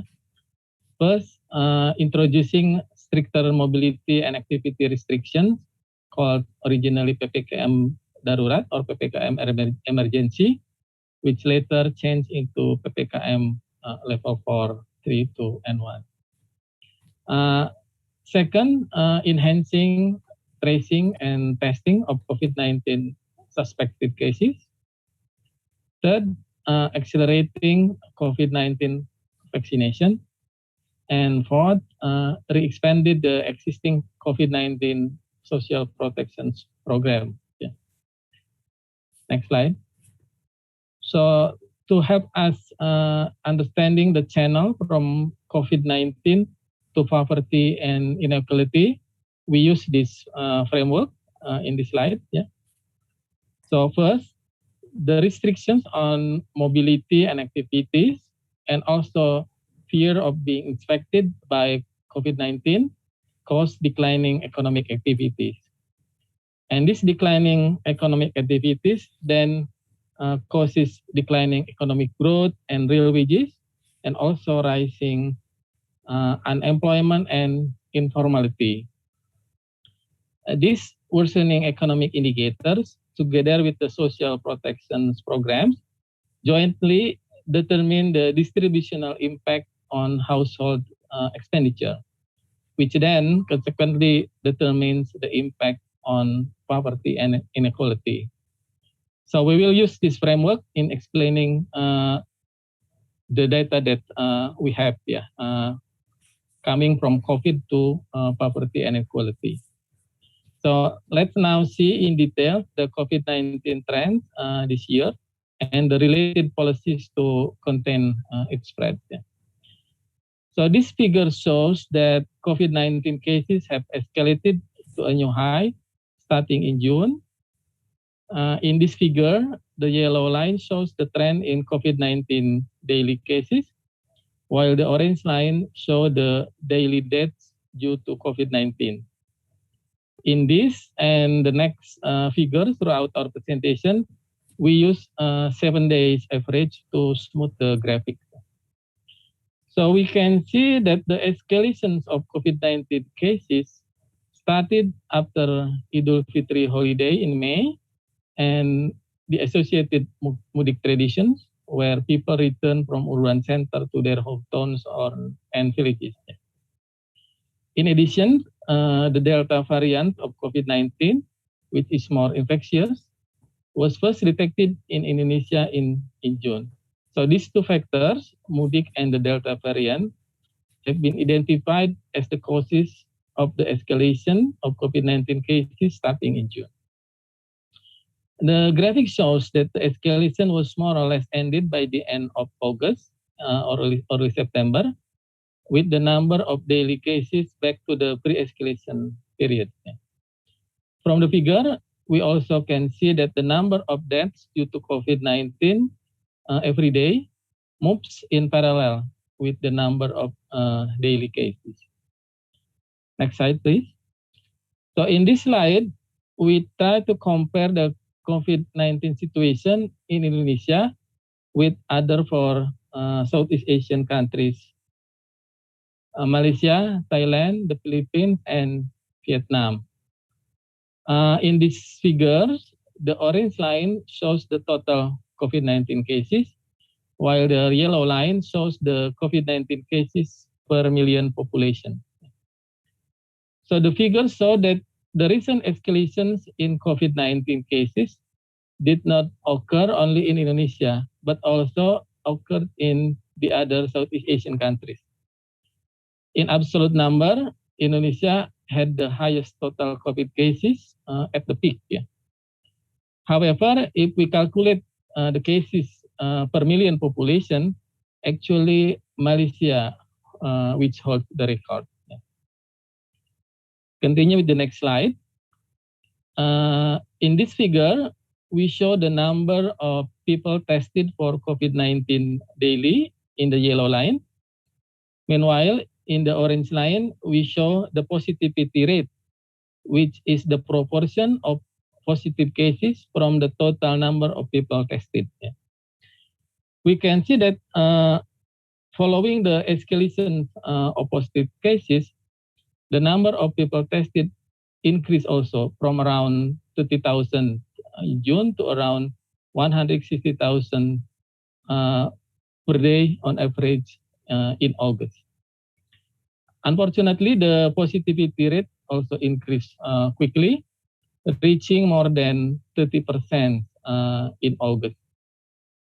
As the number of cases declined, the positivity rate also declined at the end of August, reaching below 10%.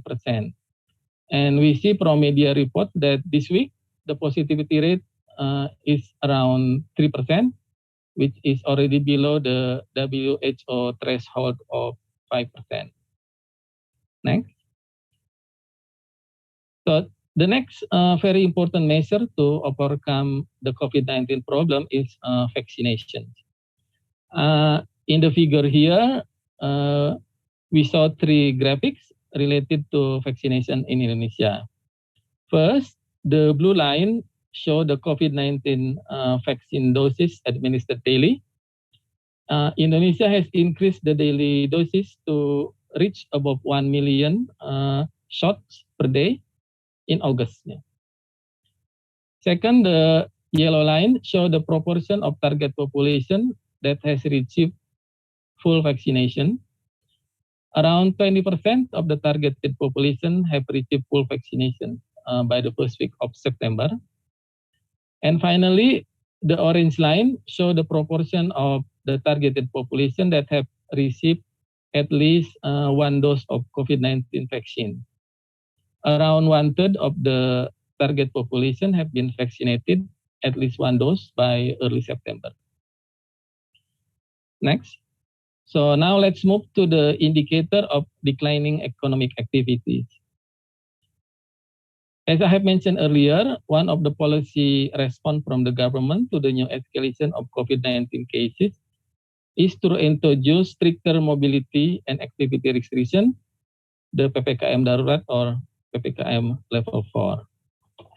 In the figure here, we saw people mobility outside residential areas in the yellow line, and within the residential areas in the orange line. The graphic shows that before the escalation in May, people's mobility outside residential areas had already returned to the pre-pandemic level. Yeah. It's reaching the baseline.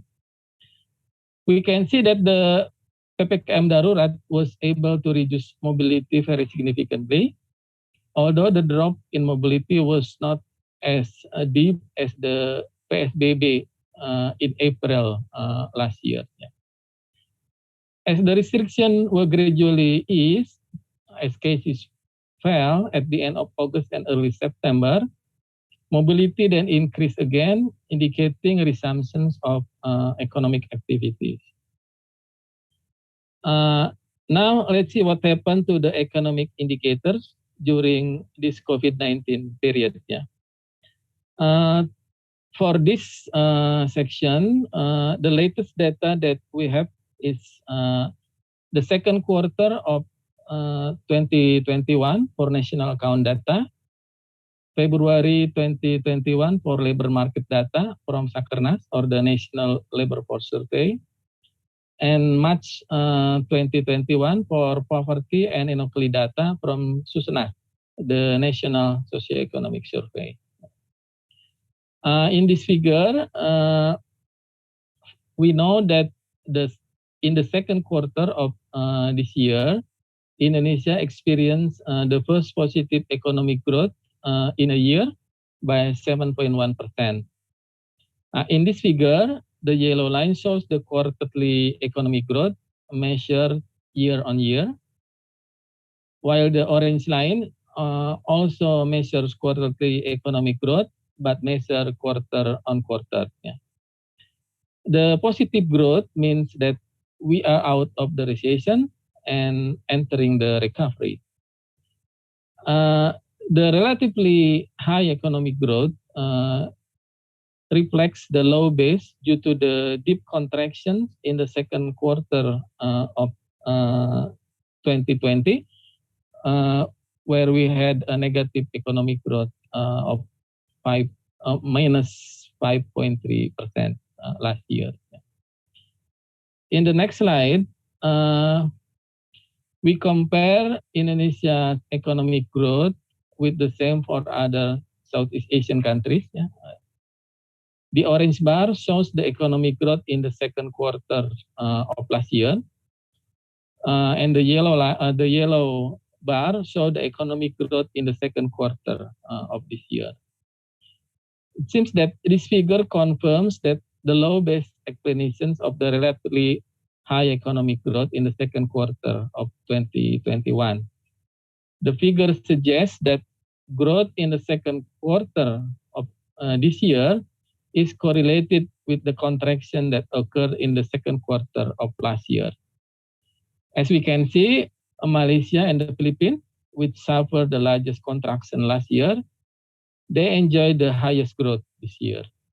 Meanwhile, Vietnam, which did not suffer from a contraction last year, had the lowest growth among the 5 countries, but still at 6.6%, it is a relatively high growth. Next slide. We don't have yet data beyond the second quarter, but the recent escalations of COVID-19 cases has reduced the expectations of the economic performance in the third and fourth quarters of this year. For example, we see in the table here that Bank Indonesia has revised downward the projection of economic growth for this year from originally 4.1 to 5.1% to become 3.5 to 4.3%. Similarly, the IMF has also lowered its projections from 4.3% to 3.9%. We expect other institutions will also reduce their economic growth projections for Indonesia for this year. Next slide. This is the last slide from me. The economic contractions in 2020 has caused a decline in income per capita. In this figure, the yellow line shows the GDP per capita growth, while the orange bar shows the level of GDP per capita. We see that Indonesia's GDP per capita in 2020 has dropped from the previous year. The last time Indonesia suffered from a decline in GDP per capita was in 1998 and 1999, or more than two decades ago during the Asian financial crisis. The drop in GDP per capita is parallel with the drop in gross national income, or the GNI per capita, which is used by the World Bank to determine a country's level of income status. The level of Indonesia's GNI per capita in 2019 has lifted Indonesia's status from a lower middle income country to an upper middle income country. On the other hand, the drop in the GNI per capita in 2020 has brought down again Indonesia's status to lower middle income country again. That is from me. My colleague Atia Yumna will continue the presentation. Atia, please. Thank you, Pak. As Pak Asep already explained the impact of COVID-19 more on macro condition and growth, I will continue to elaborate the impact of COVID-19 on the labor market with three emphasis on real wages, unemployment, and informality. In addition, I will also discuss the government response of social protection to mitigate the impact of COVID-19 pandemic. The first, on the impact of COVID-19 on real wages, this slide shows how COVID-19 affect the real wages of workers. So from this, we see that the latest data indicates a sign of recovery of wages in formal sector, but wages in informal sector continue to drop. The figure also shows the change in average real monthly wages by working status in August 2019 as the baseline period just before the COVID-19 began. On average, for all workers, the real monthly wages decreased by 10% in August 2020. And then the real monthly wages in formal sector in the same period decreased by 6.3%, lower than the informal sector wages that decreased by 12.8%. This shows us that clearly the pandemic has a larger adverse effect on the wages of workers in the informal than the formal sector. The overall wages slightly recovered by 2% in February 2021. The recovery is contributed by the recovery of the wages in the formal sector. Meanwhile, wages in the informal sector continue to drop by 2.2% from August to 2020 to February 2021.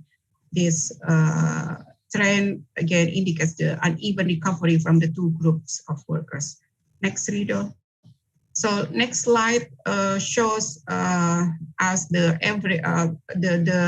impact of real wages by education level of workers from August 2019 to February 2021. The individuals in all education levels actually experienced a decrease in monthly wages in the same period. However, the individuals with university and higher degrees and individuals with senior high school level show a slight recovery in February 2021. Meanwhile, the average real monthly wages of the individual with that diploma 1 to 3 and individuals with a lower education continue to drop. This is consistent actually with the declining wages in the informal sector, as the low educated individuals tend to work in the informal sector. Next slide shows us the impact of COVID in the real wages. We break down the gender by sex. The average, this shows the average real monthly wages of female and male workers. Both wages for female and male are decreasing from August 2019 to August 2020, as it's steep slope here with the drop, but it's higher for males. Yeah, but then both females and males shows a slight recovery in February 2021, with the final drop in real wages is still higher for male than female workers. Since the initial wage levels is higher for male than female, this means that wage inequality between male and female workers have been reduced. Next, Rido. So we come to the impact of COVID on unemployment, the second emphasis. In the labor market, COVID-19 caused a significant increase in both unemployment and underemployment rates, and situation of labor force participation. As shown here, the unemployment rate jumped from 4.9% in February 2020 to 7.1% in August 2021. And then slightly fell again to 6.3% in February 2021. Similarly, the underemployment rate jumped to 10.2% in August 2020 and decreased again to the levels 8.7% in February 2021. And the labor force participation rate was relatively stable in the last 2 years, around 68%. If we compare Indonesia with neighboring countries, the condition is quite similar. Unemployment rate in Indonesia jumps to the second highest, only below the Philippines, while other 3 countries here we present Malaysia, Vietnam, and Thailand only experience a slight increase in unemployment rates. So next, Rido. Another apparent effect of the COVID-19 pandemic is informalization of the economy. We know that workers who lost job in the formal sector could not find another job in the shrinking formal sector, hence they joined the informal sector. Consequently, there is a reversal in the trend of the proportion of informal workers, which has steadily declined in the last decade. Figure here shows that there is a dramatic surge of the proportion of informal workers to 60.5% in 2020 from around 56% in the previous year, although it has slightly fell again to 59.6% in February 2021. We also observe some sectoral movement in labor market. Next slide, Rido. Apparently, COVID also changed the sectoral share of employment, as we see here. Figure shows the change in number of workers in selected sectors. And this is related actually to the previous slide. Another indication of informalization of the economy is increasing share of agriculture in GDP as well. So the sector has experienced the largest increase in the number of workers is agriculture, the bottom one, where most of its workers are informal, with additional 2.8 million, around 2.8 million workers from August 2019 to August 2020. On the other hand, the sector that experienced the largest reduction in the number of workers is manufacturing, where most of its workers are formal workers, with a reduction of 1.7 million workers in the same period. The other sectors that experience a relatively large change in the number of their workers are trade with and construction, we see here, during the same period. And to some extent, what distinguishes this crisis from previous crisis in Indonesia is that Indonesia already has social protection system taken in place, we learned so much from the past that to mitigate the crisis, we should have a reliable social protection system.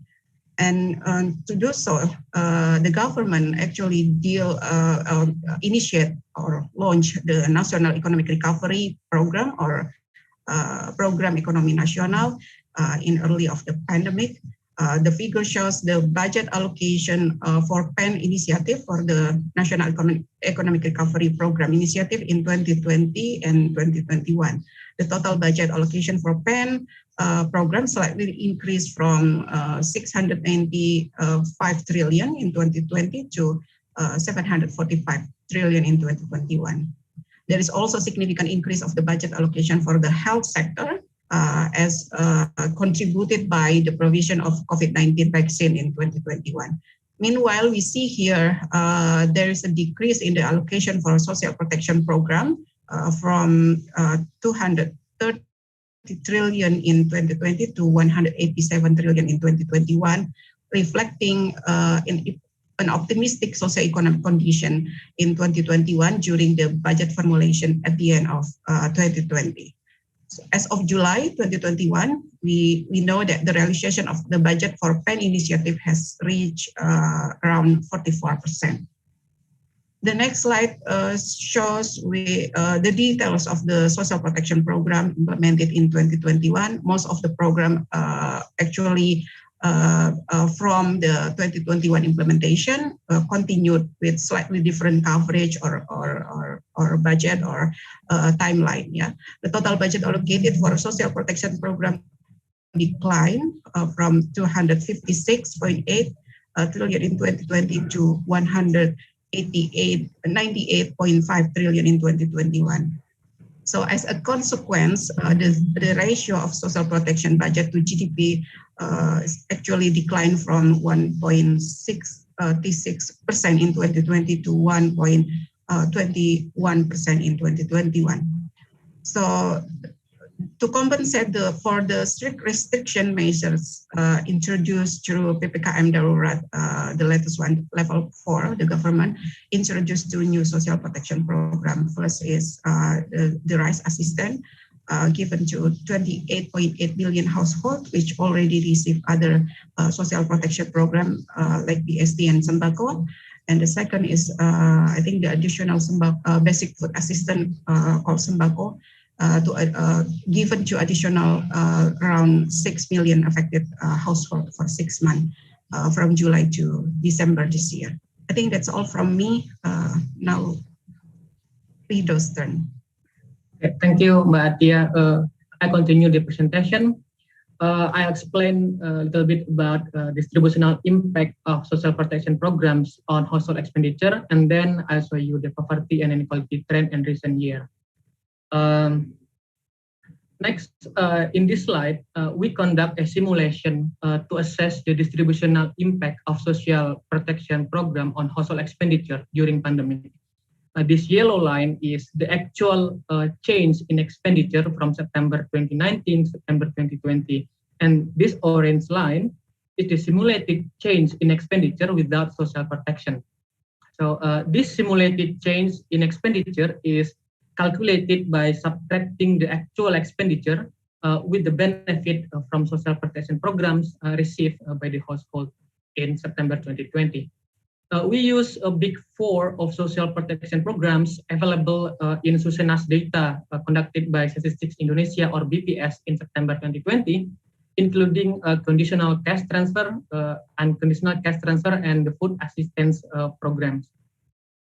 From this graph, we see from September 2019 to September 2020, the households in the middle class have experienced a relatively a higher drop in expenditure, compared to other group of households. And we can see that expenditure for the households in the bottom 40% drop relatively smaller.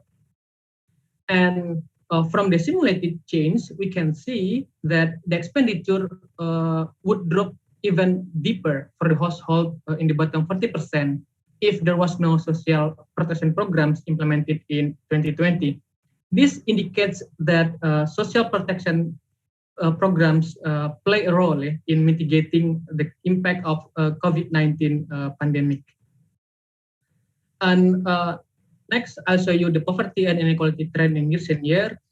This graph shows the national poverty rate as well as the national inequality trend from 2015 to 2021. This yellow line is poverty rate. A higher value poverty rate means that more people are living below the poverty line. And the orange line is Gini ratio. A higher Gini ratio means a higher inequality and vice versa. Both indicators use per capita household expenditure as a welfare measure. If we see the poverty rate in September 2020, there was about 10.2% people living below poverty line. Yeah, relatively a small increase from a year before the pandemic, which is 9.2%. And several studies, including ours, have estimated before that the poverty rate could increase more than 1 percentage point compared to the actual data recorded by Statistics Indonesia. And meanwhile, in March 2021, we can see that there is a very slight decrease of poverty rate to 10.1%. This is a signaling a recovery, but it might be worsening in the second semester of 2021. Similarly, with the inequality or Gini ratio, we see a slight increase in Gini ratio from September 2019 to September 2020, and then followed by very slight decrease in March 2021. So that we see overall, we see relatively a small increase in poverty and inequality than expected. And then we ask a question, is it due to the role of social protection? And in this slide, we try to estimate the COVID-19 and social protection effects on poverty using a simple benefit incident analysis. And there are two counterfactual scenarios and one actual poverty rate. From this graph, the actual poverty rate in 2020 is 10.2%. This actual level reflects the condition with the effects of COVID-19 pandemic as well as the effects of social protection programs at the same time. And then the first scenario is there was no COVID-19 pandemic occurred in 2020, but the poverty rate estimated would be 9.1%. And the second scenario is if there was a COVID-19 pandemic, but there was no social protection program implemented in 2020, then the estimated poverty rate in 2020 would be 13.4%. This scenario is estimated by subtracting the actual expenditure with the benefit from social protection received by the household, while the first scenario is calculated by estimating the expenditure using the pre-pandemic economic growth projection. So the effect of COVID-19 pandemic on poverty, it's about positive 4.3 percentage point to increase the poverty, and while the effect of social protection programs is about the opposite direction, it's about negative 3.2%. This means that about 75% of the potential effect of COVID-19 pandemic on poverty has been mitigated by the social protection program. And how about inequality?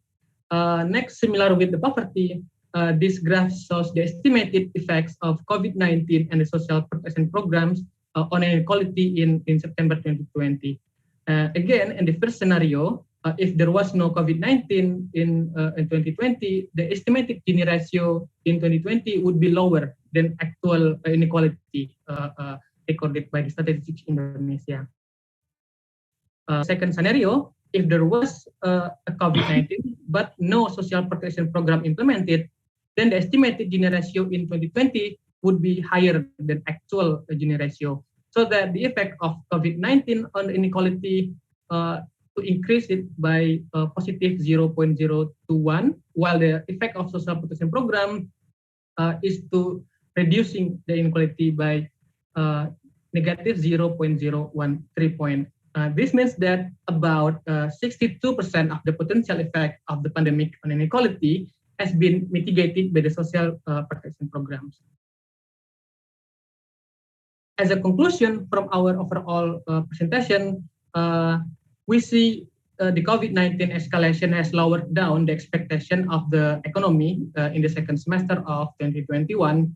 And we saw that social protection programs have reduced the adverse impact of COVID-19 on poverty and inequality. And we also, and there is evidence of K-shaped recovery of wages, implying the poor and vulnerable might be left behind during the recovery. So as a policy implication, we suggest that social protection programs need to be continued during the recovery to ensure the poor and vulnerable are not left behind. Thank you, Pak Chok. Thank you so much, Rido, Atia, and Asep for wonderful presentations. Let us now invite James Villafuerte to give his comment on this study. So over to you, James. Pak Achu, thank you for inviting me to participate in this very interesting conference. Let me just, can I share my slide? I have 2 slides, only 2 slides, just to help guide the discussion. It says host disabled participant screen sharing. Oh, let me check. The other option is I can just paste in the chat box the slide so that I can continue because I think it's more important for us to continue. So can you do it now? Can you share now? I'll try. Yep. Okay. Great. Can you see my slide, Pak Achu? Yes, we can. Yeah, thank you. Let me just put it in presentation. First of all, thank you for inviting me to participate in this conference. And I also would like to congratulate the team of Asep and researchers from Semeru for a very comprehensive and detailed study on the development, poverty and inequality impact of COVID-19. For my discussion, I will touch on 3 points. The first one, I will discuss Indonesia's economic performance that we've observed up to the second half. I will not repeat the figures that Pa Asep has described. It's very, very, very clear. But I'll talk about what are the underlying drivers of this relatively relatively good performance of Indonesia, and what do we see in the coming next semester as well as next year. And then second, I will talk about the development impact, commenting on some of the estimates that Semeru Research have done.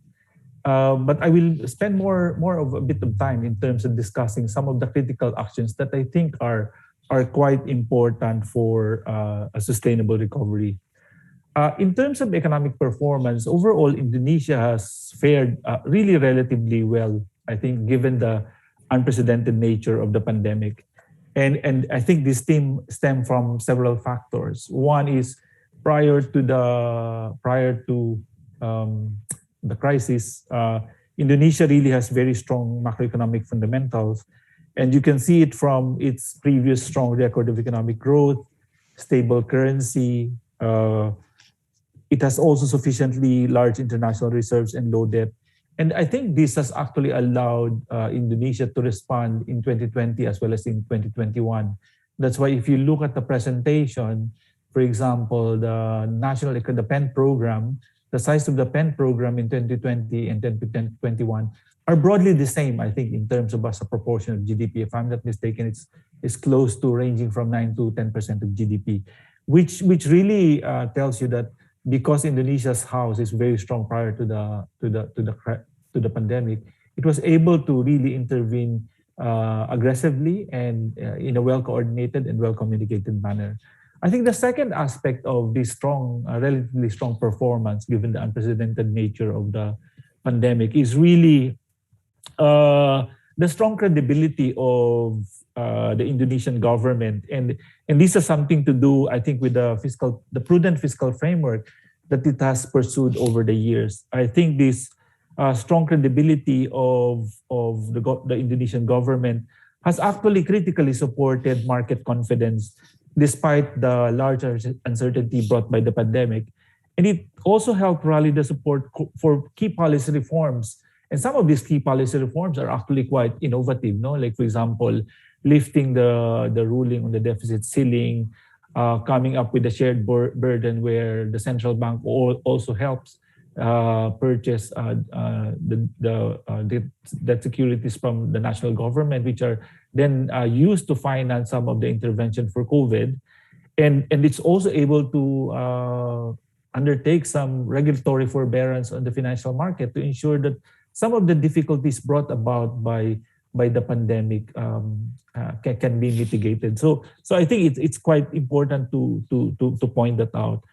I think the other factor that's also supporting the relatively good performance of Indonesia is its vaccine rollout. I know if you look at the national level, the vaccination rates seems relatively low.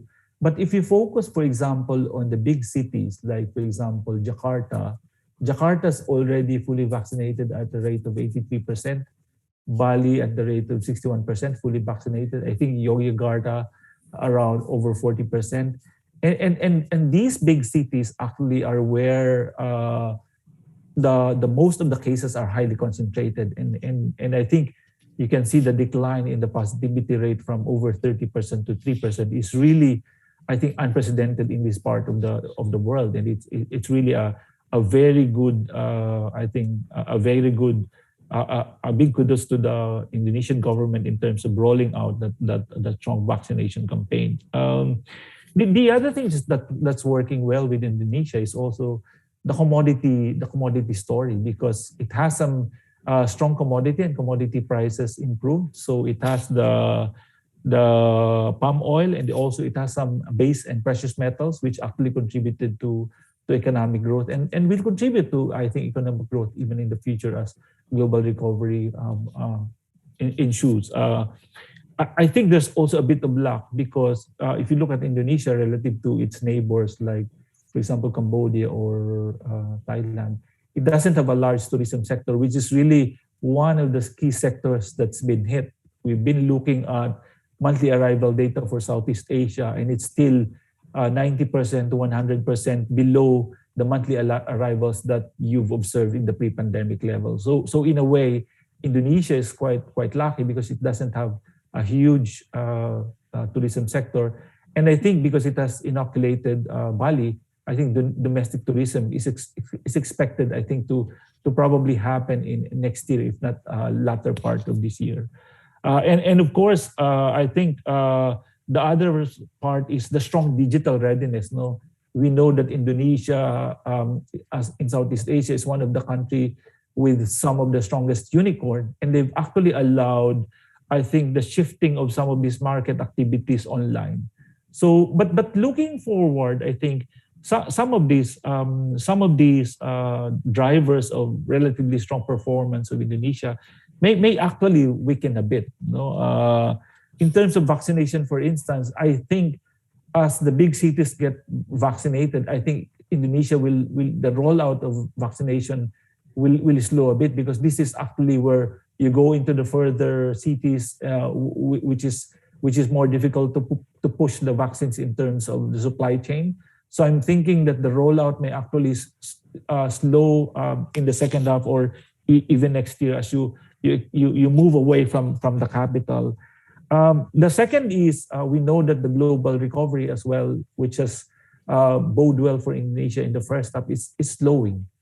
So we are quite fearful that some of these positive factors coming from exports and commodity prices may actually slow. So we may expect some slowdown in economic prospects in the second half. The official ADB forecast for ADB is still 4%. It's still 4.5% in 2021 and 5% in 2022. But we will be releasing the ADO update in September 22. And I think we will significantly downgrade the 2021 growth forecast. So that's my first comment.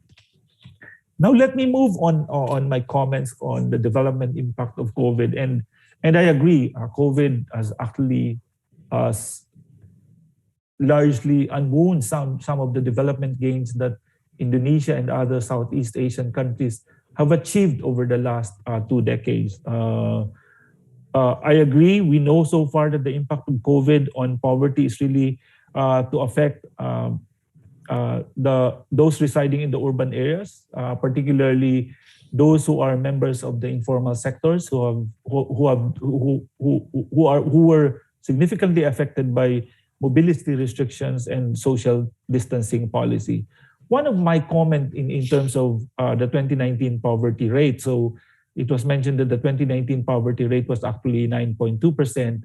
And without COVID, we know that we expect poverty rate to really continue to decline, which a trend that has been observed since 2015.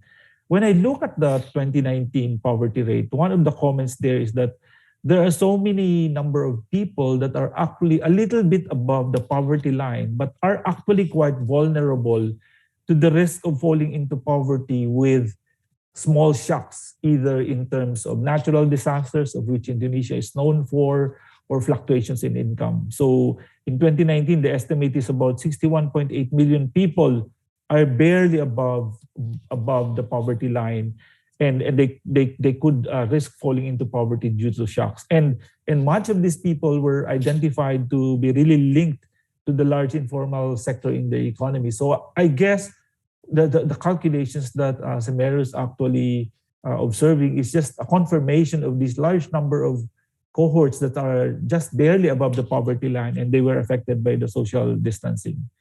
It is also noteworthy to mention that the poverty impact of COVID-19 is really unprecedented in terms of the history of Indonesia.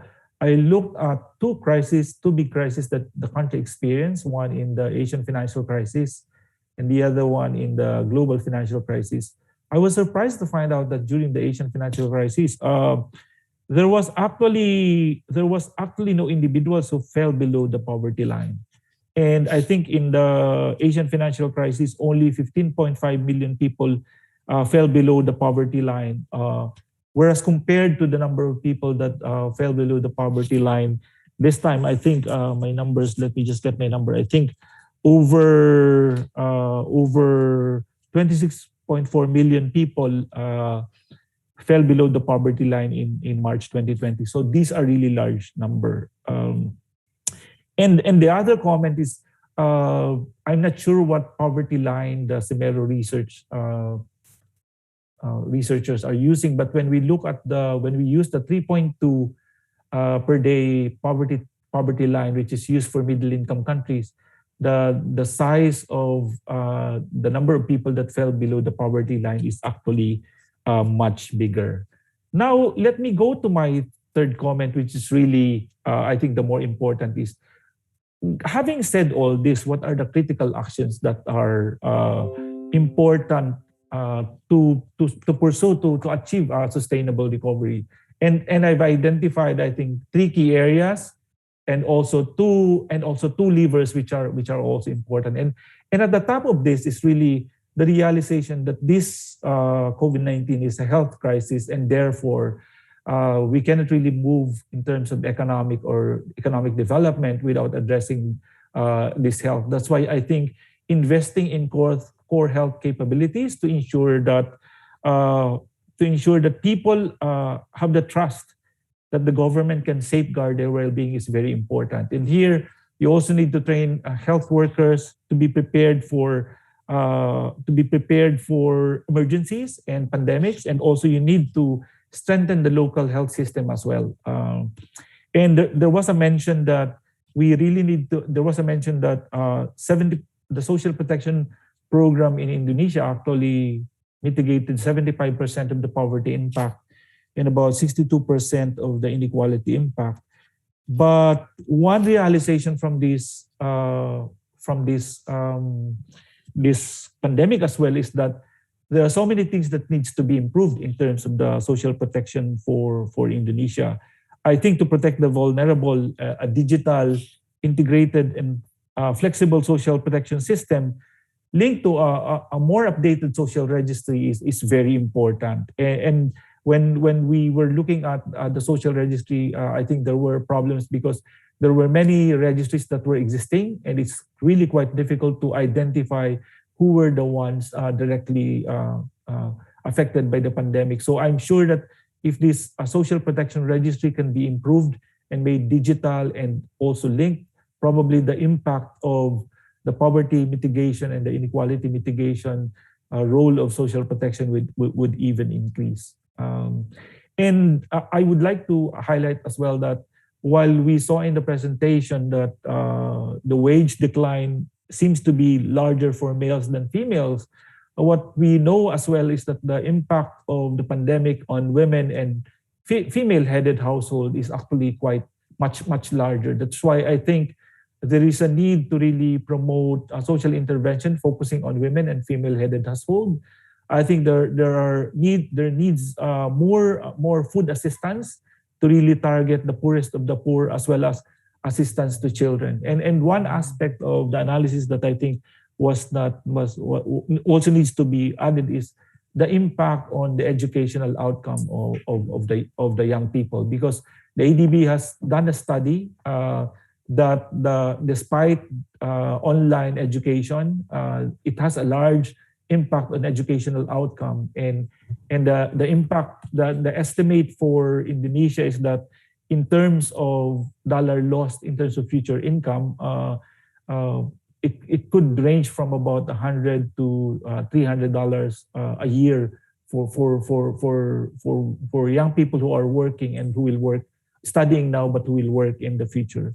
The other important intervention really is promoting jobs and also supporting the micro and small medium enterprises, because as we know in Indonesia, I think 70% of 70% of employment are actually attributed to MSMEs, and about 40% of GDP is also attributed to MSMEs. Therefore, if we talk about economic recovery, we really need to focus on this sector. And I think boosting aggregate demand through fiscal stimulus is actually important. And I know in Indonesia, there's a strong discussion about fiscal consolidation happening or being brought to bear in 2023. But I think we have to be careful, because we really need to ensure that economic recovery has already matured before we take away this priority spending and fiscal support. Otherwise, there could be a greater economic scurrying. We also need to adopt, I think, stricter health and safety protocols at the workplace, particularly protocols that relates to communicable diseases, because we have to train also our workers in terms of how to protect themselves when the economy opens. And of course, using digital and online solutions to manage those risks is very important. No? So even in terms of managing the risk in public transport is also important. We have to also retrain workers when they go back to work in terms of the new behavior, because we know pandemic can be addressed, I think, 40% by behavioral changes of individuals, including workers. Last but not the least, I think the third area really is improving business environment and investing human capital. So what COVID-19 has done is actually it has increased the cost of production. It has lowered productivity by introducing those social distancing measures and mobility restrictions. So I think it's high time for Indonesia to really focus on simplifying business procedures and also promoting greater competition by reforming SOEs, and also probably focusing a stronger support for incubation and modernization of MSMEs. Again, we need to leverage on technology for education and business. So I think in schools, we need to provide smart devices to our students. At the workplace, we need to have more online training. And we need to invest in preparing the workers for the future, especially in terms of the application and use and adoption of technology. But for Indonesia to do this, I think there are two important levers that it has to work. One is it needs to raise taxes, because what's been happening is that expenditure has been increasing, and taxes has really taken a hit in 2021. It has recovered a bit in 2020 rather. It has recovered a bit in 2021, but we need more. We need new sources of revenue so that the Indonesian government can actually recover its fiscal credibility and bring back the budget to 3% probably by 2023. So modernizing tax administration is important. Imposing new taxes on carbon and similar taxes on properties, raising the property taxes are also important.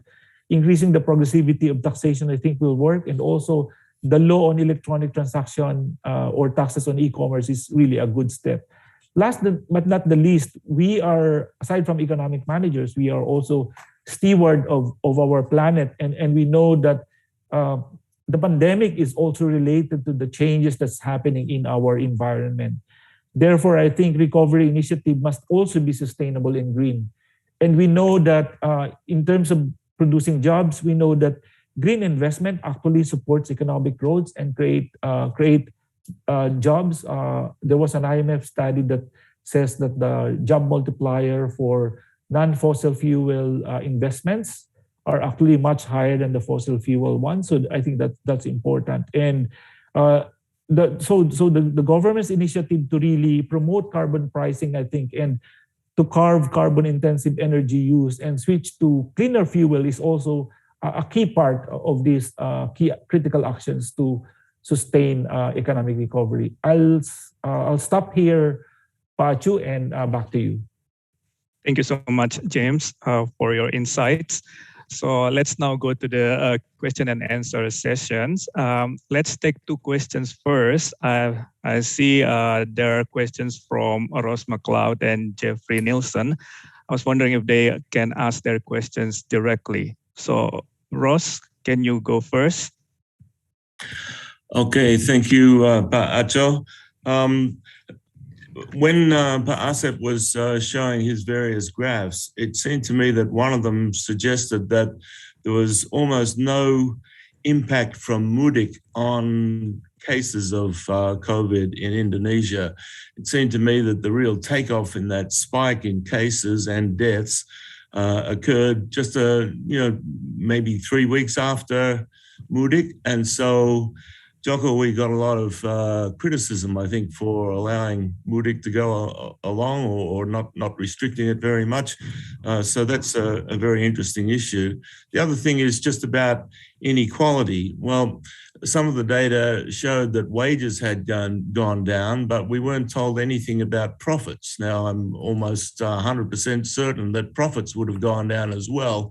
And so there's no particular reason to expect inequality to change very much at all. And indeed, the figures showed precisely that.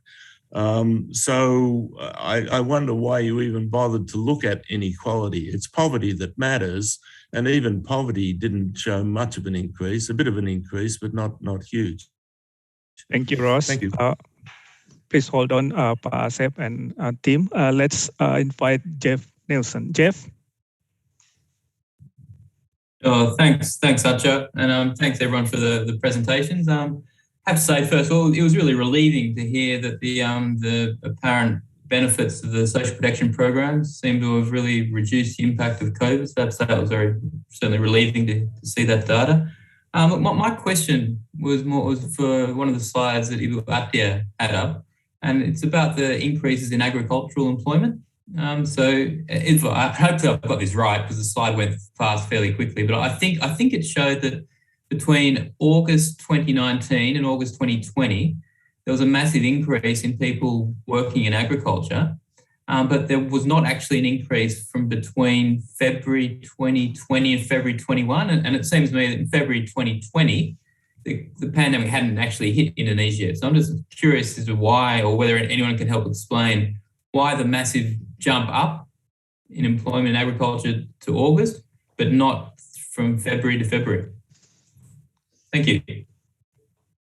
Thank you, Jeff. Over to you, Smeru team. Okay, maybe I'll start, then Atia and Rido can add later. The first one from Pak Ross McLeod. Yeah. Well, we haven't done any rigorous calculation accounting for the effect of mudik and Delta variant, but we still think that both factors matters in the escalation, in the explaining the escalation, because especially the mudik one, this time we actually have a prolonged mudik, because of all the restriction put in place by the government to make it difficult for people to go mudik. However, still about 2 million people go mudik, when mudik just from Jakarta alone, not counting from other big cities. And because of the restriction on the street, people choose to stay longer in the hometowns and villages. So they return to the urban centers much later than the usual or the formal mudik period. And during the stay in the hometowns and villages, they just don't sit at home. They go around. They even, if we look at the stories about the tourist destinations areas in the region, it was quite impactful during that period, showing that people just go around. And it's also confirmed by the mobility data that we have shown. It returned to the pre-pandemic level. We cannot show for sure the numbers, but we still think that the combinations of mudik and Delta variant play a role in the escalation. On equality, well, first of all, we look at inequality because it is an important issue in Indonesia, in addition to poverty. So we have to look at it. And your explanations about the profit going down must certainly true, but the inequality in Indonesia is measured by household consumption, and it is measured through Sustanas data.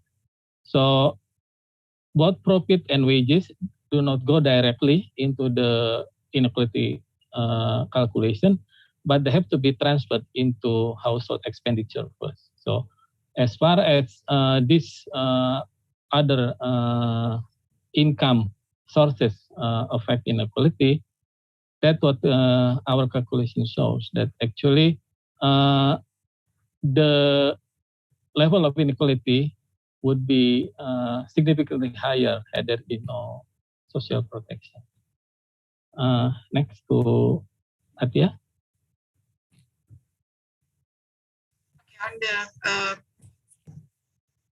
On the agricultural, large increase in the agricultural employment, what data say that I think that there have been recovery from August 20 to February 21, and we also we should also note that there is seasonality in this data of the harvest time in agriculture. It should be movement from agricultural sector in August, but then in August 2020 and in August 2021, they stuck in the agriculture to have like some buffer in agriculture.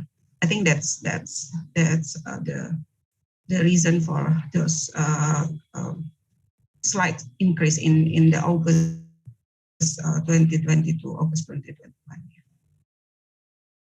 Thanks, Asep and Atia. Rido, any additional? Or James, you also feel free to comment too if you have something. The movement to agriculture, we've seen it across the different economies in the region, both in 2020 and 2021. As mobility restrictions actually becomes more stringent, what we've noticed is that the influx of people from urban areas to rural areas also increase. So I think there must be a correlation. It's like, I think, a substitution in terms of sources of jobs. In 2020, most of the relocations are those working in the tourism sector going back to agriculture. But we also observed that beginning in April, when the Delta variant actually emerged in Southeast Asia, we've seen movement of workers back to the agricultural sector again. That's why I think one of the policy implications is really to strengthen the agricultural value chain to ensure that their employment actually is also a good source of employment and income. Thanks, James. Next, I have Susan Olivia and John McCarthy. But before I invite them to ask their questions directly, let me read one question from Nurina Merdikawati. So Dika is curious about the vaccination rollout. To what extent it has been distributed fairly across population with different backgrounds, or whether the vulnerable households are adversely affected by slow vaccine distribution schemes. So that was the question from Dika. And let me invite Susan Olivia to ask her question. Susan? Thanks, Pak Acho. And then thanks, Pak Asep, Ibu Atia, and Rido for very illuminating session. So I'm just wondering that in terms of when you are doing this simulation exercise, looking at the impact of COVID on the poverty in Indonesia, I'm just wondering whether that you also look at this regional variation. I would expect, given that spatial heterogeneity in Indonesia, the impact might be quite different across Indonesia. And then another question as well, like since Pak Ross brought about this inequality issue. So I'm just wondering that, because that this pandemic is going to widen the gap between the have and have not, especially in terms of this human capital. And then do you have any kind of strategies at how, let the kids catch up from remote learning? Because I think this morning I went to the ADBI conference because of this remote learning, the quality of learning might have been, impacted as a result of this one. Thank you. Thanks, Susan. Next, John. Okay, thanks, Pak Asep and colleagues, for a very interesting and informative presentation. It was interesting to see your conclusions on poverty rates and the Gini coefficient, but I was wondering if you could connect your analysis to trends in nutritional outcomes. For instance, do you have any data at Semeru on about the impacts on food consumption patterns and nutrition, particularly amongst the poor? And do you have any data as well on the social protection programs and what impact they might have had on, for instance, how much protein people are consuming, or, diversity in diets, this sort of thing? Thanks, John. Back to Asep et al. Okay, maybe Rido can go first, answering Susan's question. Yeah. You haven't spoken. Okay. Thank you, Susan. Actually, we haven't done yet the analysis for heterogeneity per province level, but actually it's doable. But for now, I just conduct analysis in national level, and we use assumption for the national growth. If we use the heterogeneity at the professional level, I think I have to use the several additional assumptions. That's for me, Pak Seth. Okay, thank you, Rido. The question from Dika on vaccine rollout, yeah. We don't have data on the rollout by group of people, yeah. But what we have seen is the rollout by regions. Indeed, the variation is quite large, yeah. James mentioned earlier, yeah. Jakarta, Bali, and actually Kepulauan Riau are the three largest provinces with the highest vaccination rate. Yeah. On the other hand, the lowest one is Lampung and West Sumatra, if I remember correctly. Yeah. And the difference quite large. Jakarta is almost fully vaccinated, I think, by this week, basically. So that reflects the government priority. For example, Jakarta is the capital city, the center of the economic activities. So, but also it's the centers of COVID. Yeah, that's why the government is focusing on Jakarta first. Bali, we know, is the destinations of tourist area. Yeah, so it becomes also the government priority. And Kepulauan Riau is the major manufacturing base. Yeah, especially with Batam in there.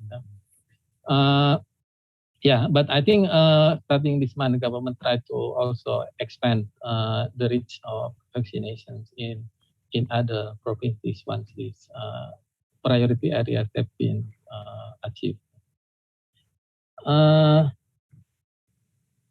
The question from Susan on remote learning. Well, actually, Semeru has a study on that, but we are not involved in that. Maybe Atia can answer that later. The questions from John on nutritional outcome. We did a survey last year, and we include the questions about food security in our survey last year. And we did found, I think, a double of how the proportion of households which are food insecure in Indonesia because of the COVID-19. So that's, I think, move in parallel with the poverty. So maybe Atia can complete the answers. Yeah, but Susan already highlighted the learning outcomes for remote learning in this pandemic time. So actually, also the ministry has launched or has initiated the peraturan menteri, peraturan menteri Permendikbud. So the regulation to accelerate the opening of schools in this.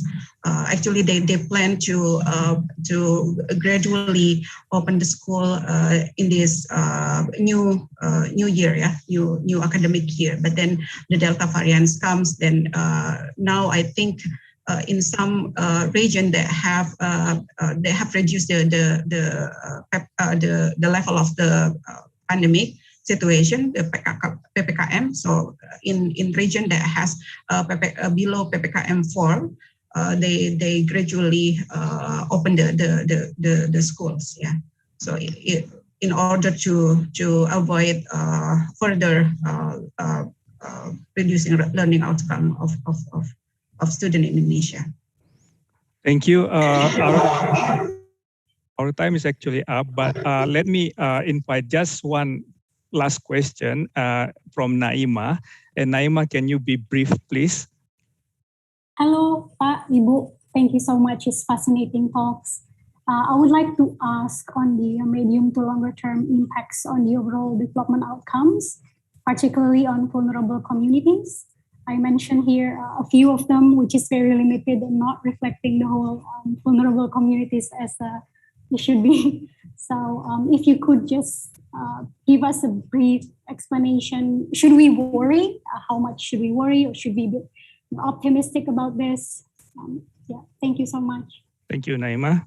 Back to you, Pak Asep and team. That's last question. Yeah, there is a reason why we put our policy implications on the need to keep social protection programs during the recovery period, because we experience from the year budget, because by the end of last year, where the situation started to improve, the government quickly reduced the budget for social protection. So that's why there's a decline in the social protection budget this year compared to last year, because of the expectation that the situation is improving. But this current study and also our previous study shows that the recovery is not even for various groups in the community. We see from the real wages data shown by Atia earlier that when the formal sector wages goes up in early of this year, the informal sector wages still go down. And that's true for many other indicators. So K-shaped recovery is quite a possibility. That's why I think we need to guard this to prevent this from happening. And one of the way to do that is to keep social protection. Of course, we need a lot of improvement in the implementation, the targeting, the other things, the delivery of the programs, and also the benefits that they receive. But the message is that there is a dangers of K-shaped recovery. Hence, we should not take out social protection program too early. Okay. Thank you so much, Pak Asep.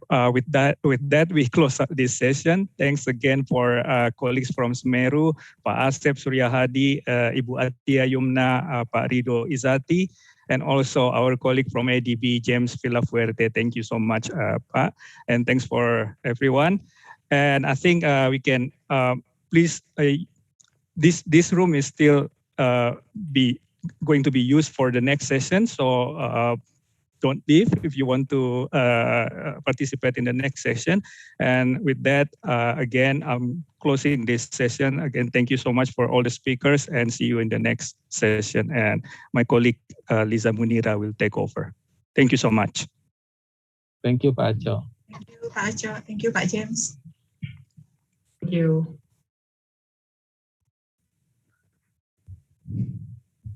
And all yours, Lisa. Okay. Good morning, good afternoon, and good evening, depending on where you are. My name is Liza Munira, and welcome to panel 1 of day 1 of the 38th Indonesia Update Conference in Sickness and in Health, Diagnosing Indonesia. I'd first like to acknowledge and celebrate the Ngunnawal and Ngumri people of the Canberra region, and to all First Nation Australians on whose traditional lands we meet, and pay my respect to the elders, past, present, and emerging. I will be your chair for today's session, and in the next 60 minutes, and for the next 60 minutes, we will be discussing health system reforms. It's an honor for me to introduce our panelists for this session.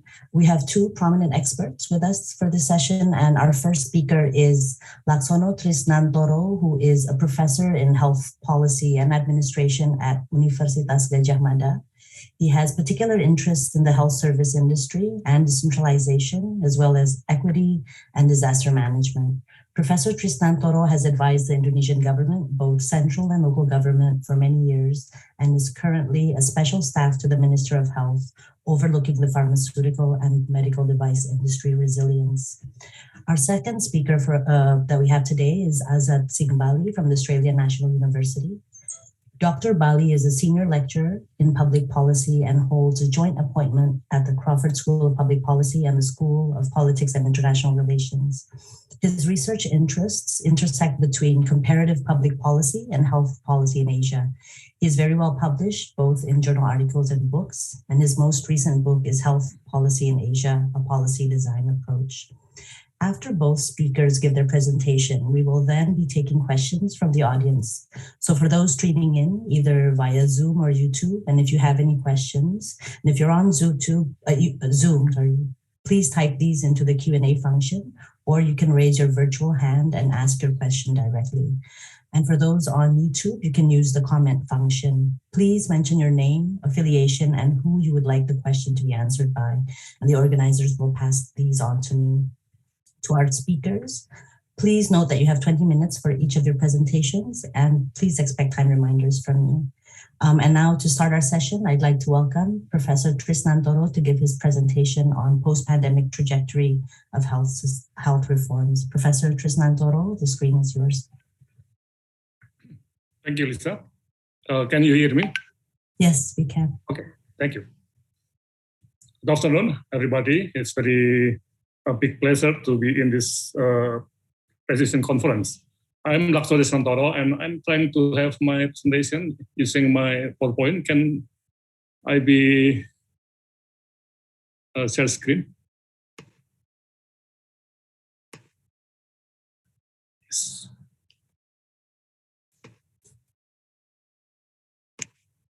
Okay, can you see it? Yes, it's there. Okay. So this is about the post-pandemic trajectory of health reform. So if we look at the COVID-19 pandemic, it's like a missile that can be like a long period of impact. And let's try to understand what is about the reform that maybe can solve the pandemic impact. I have four parts in this presentation.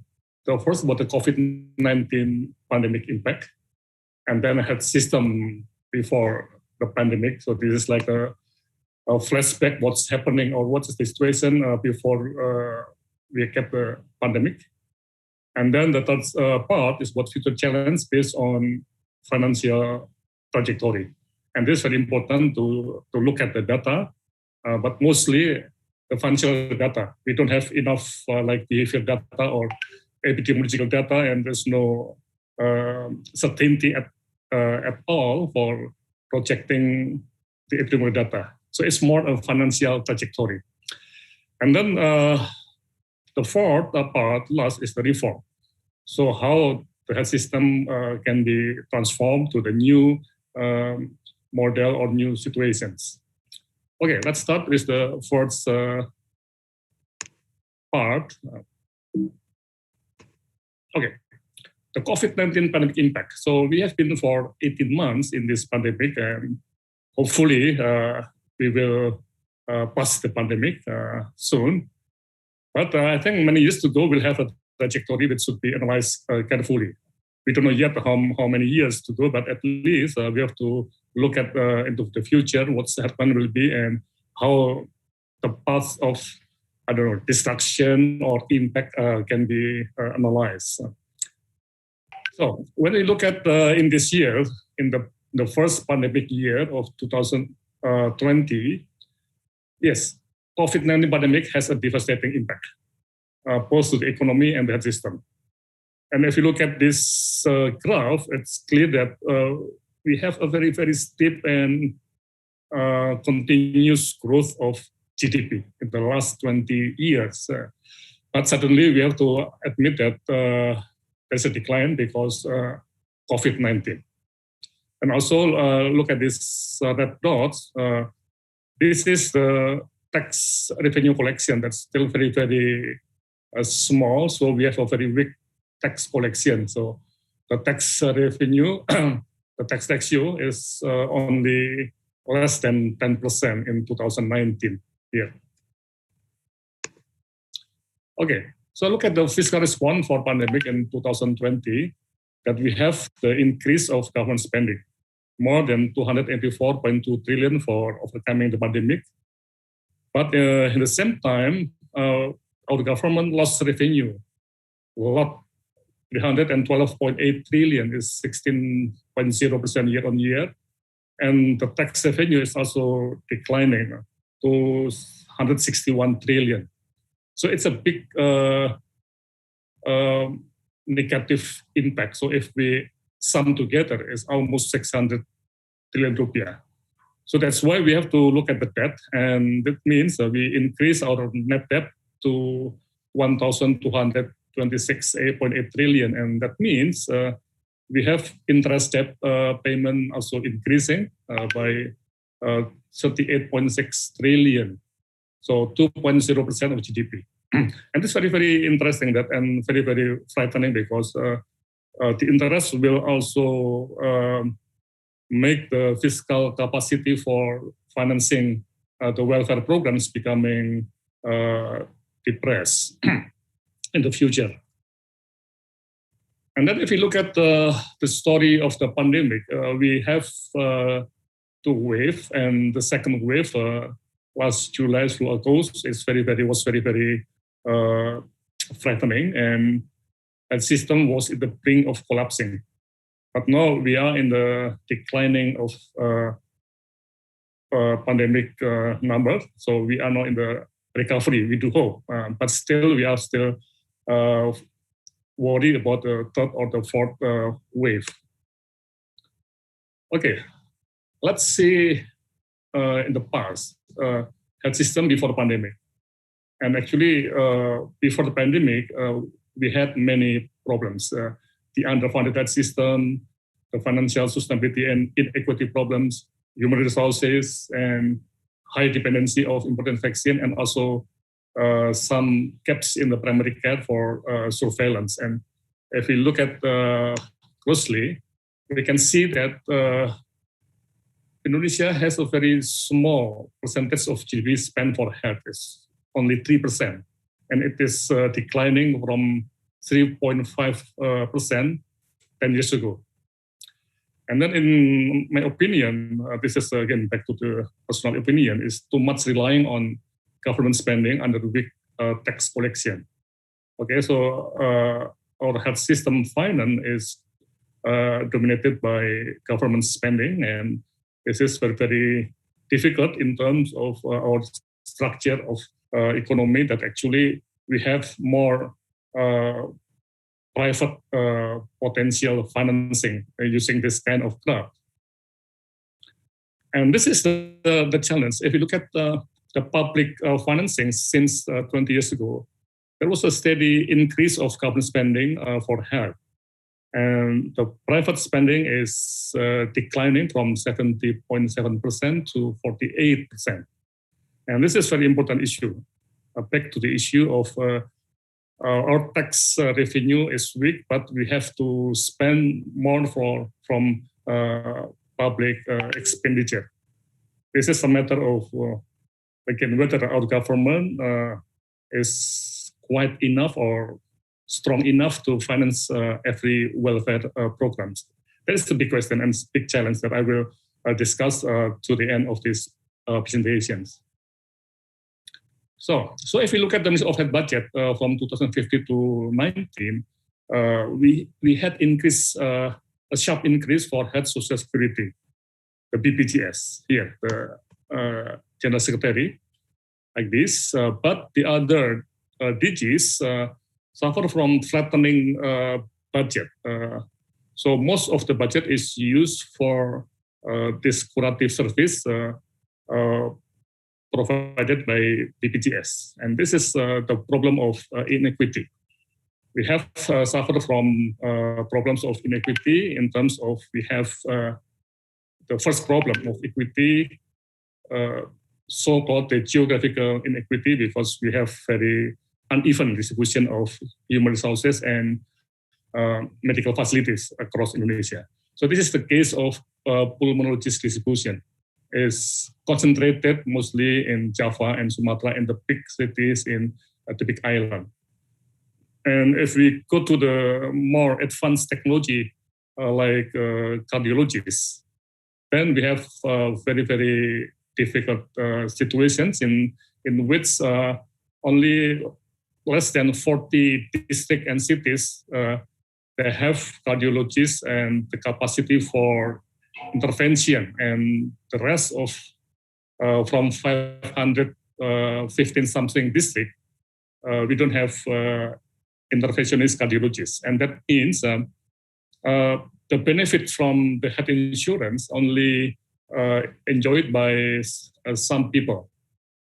That's why the social system, UHC benefit the better off regions. They enjoy this kind of things because back to the issue of human resources and medical facilities, uneven distributions. And we don't have the policy of compensation for the remote area. That is the problem. Okay. So this is geographical inequity. And then the second problem is the member segments inequity. So we have many members of the BPJS, the National Health Security Agency. We can see the green bars and the orange or reddish bars. At least we have 6 groups of segment, and the poor and unable paid by the government here is still surplus. So the central government pays a lot of premium to the poor, but they cannot use all of the budget because problem of access. But if we go to the informal workers here, the red bars, we can see that there's a steady deficit from years to years, and it's huge deficit.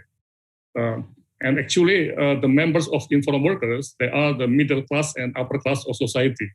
So they are relatively more affluent than the poor one. But because the premium is so slow and so low, and then also the policy of government also not becoming compulsory, so it is difficult to attract the healthy people to join the scheme. And this is becoming like a adverse selection and becoming a big big or huge deficit. So this is the member segments inequity. And then another story about medical devices, vaccines, and drugs dependency on imports.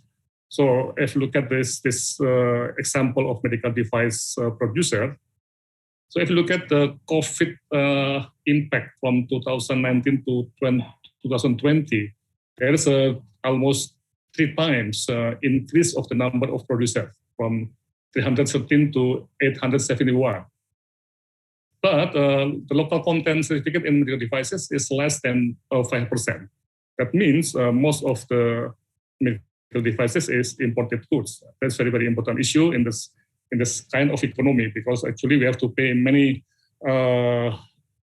devices, vaccines, and also drugs to the overseas corporations. And then also there are gaps in primary care and the health surveillance system, because actually if we look at 2 big players in financing and implementations of health service, we have the BPJS, Health Social Security Agency, and also the Ministry of Health, and the system is decentralized. But in this BPJS system is very centralized, and there is not yet interoperability of data between these 2 big institutions. Also in the primary care, we don't have enough interoperability of the data, and the surveillance is difficult to be implemented based on the real data progress. So there's a big gaps because we have like a fragmented system between health insurance and the health system. Okay, so the important notes from the situation before pandemic. We have a big concern on financial sustainability and the social justice in our health system. Equity that described in the graph, this graph is not yet fully implemented. So we do hope that for the poor, for the weak people, unable, they have to be like provided more assistance compared to the better off, but still we don't have this kind of situations. So financial sustainability, because we have a big tax revenue, and then the social justice is becoming big notes in the past. Now, how the future challenge based on financial trajectory, and this is one of the big issues that now we have to admit. The pandemic has compelled the government to allocate resources to COVID-19 programs while sustaining the finance of welfare programs and infrastructure. Okay, so there's like a competition between health and also the other welfare programs. And this is becoming very interesting that the government takes the risk and resulting in a projected deficit of the central government budget in 2022 of as much as 4.85% of GDP. It's a huge deficit. And we have like an optimistic scenario in this graph. We do hope that the V-shape of the economic growth will be like this because also we have the pandemic control and structural reform in education, in health, and also infrastructure. If the reform is implemented well, then it's like this, the green graphic. But if not, business as usual is becoming like this. So we have 2 scenarios. Although we don't have a pessimistic scenario, I think I don't dare to have, if we have another pandemic, say the 3rd wave or the 4th wave, and this V-shape becoming like W-shape, I don't have the data for projecting this pessimistic scenario. Okay. So in this scenario, the tax revenue will grow 9.5% here, but the tax ratio is still low. It's still 8.42%. So this means we have a weak government fiscal capacity still. So the what we call like the picture of the pre-pandemic still the same, but we have the promise of private financing here, the same with pre-pandemic, I think. So this is becoming like a big challenge, and I can look at this kind of spending because the government will spend for financing reform agenda, better development and fiscal risk mitigation, this 4.85% of deficit of GDP. And this is the point that if you look at financing COVID-19 pandemic by central government budget, this is in the orange bar.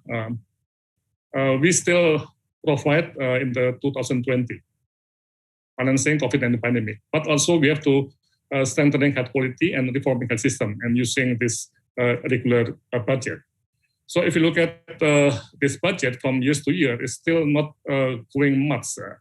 Still not flattening, but moving very small, increase very small. Although the regular will be 55%. Okay, so the question is, or the challenge is, whether relying further on public spending or combining with more private financing. So if you look at back to the issue of public spending, the fiscal gap for financing welfare is narrowing in the next 3 to 5 years. So that means I think we have to look at more private financing. That's a very, very important issue.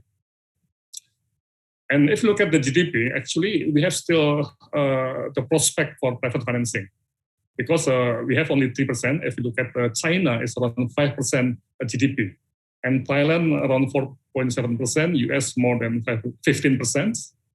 And the prospect, if we can increase by 1%, it is around 160 trillion can be used by health sector. If we go to China benchmark, that means the 120 trillion is used there. But I think it is difficult through tax mechanism because the tax ratio is still low. So still the same graph like this will be happening in the future. So the challenge is the trajectory of the intervention. The government will priority health program, but under fiscal constraint.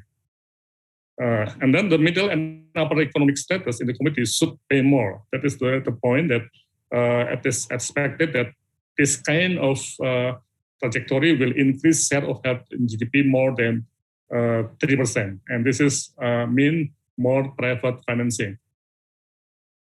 Okay, lastly, how the healthcare reform, and this is a very important issue that now we are developing this reform because actually when we look at the 2020 strategy, the current strategy, the Minister of Health said that we have to accelerate vaccination and also ending the pandemic as soon as possible, and then reforming health system.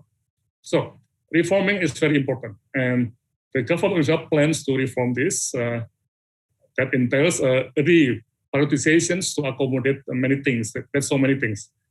To increase community needs attributed to the COVID-19 pandemic, and then keeping the UHC that's still in deficit, but in the last 2 years of pandemic becoming surplus because not many patients are paid by the BPJS, and then also sustaining ancestral health program. So it is not easy. While that's very important, we have still problems in our pre-pandemic health system. Okay. Now the Minister of Health led health reform that consists of some issue, the primary health strengthening is very important issue, and then improving the curative program system, strengthening creation of the health system, supported by sustainable and equitable health financing, digital transformation, and also talented human resources. And the current Minister of Health, Mr. Budi Gunadisadikin, he is not a medical doctor. He is a very, very good manager. He used the word of transforming to this reform. So how the reform is a transformation and then learning from the pandemic experiences. So try to transform the pre-pandemic health system becoming like a post-pandemic system. It is not easy because we have so many problems and under fiscal constraint. So this is the graph of the National Health Strategy that consists of 4 themes and 10 transformational pillars. Yeah. So the vision is in line with President's vision to create healthy, productive, and independent and just people. We have 5 targets here.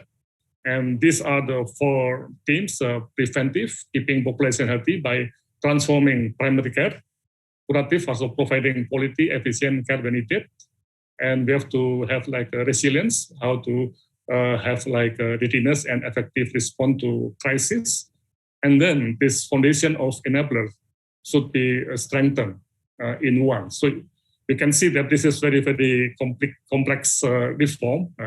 And in conclusion, in closing, yes, I think in this very complex reform or transformations, it is becoming important that financing from public and private resources becoming critical challenge. So if we don't have enough finance for these activities, or we will have difficulties. And this is the question whether we can mobilize resources from private financing for reducing the burden of government spending. This is very, very important issue. And last slide, I will stressing the main strategy in financing post-COVID health system. I think we have to ensure the health budget in national and local government budgeting process. It is very important. But in parallel, we have to pursue better of society members to pay more for their health needs, e.g. for vaccination and for non-basic curative care. Okay, let's discuss. Thank you very much for your attention. Thank you very much, Professor Trisnantoro. That was a very comprehensive overview of the health system and reforms taking place in Indonesia. And thank you for keeping on time. And a very nice segue to our second speaker. I'd now like to invite Dr. Bali from the ANU to give his presentation on the changing role of the state in health policy, a comparative perspective. Dr. Bali, the screen is yours.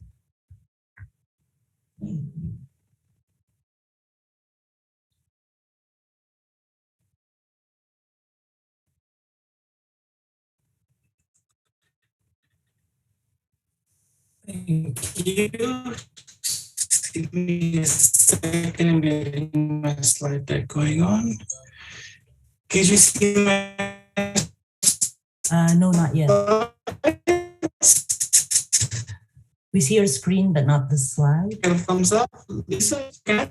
We see your screen, but not the slide yet.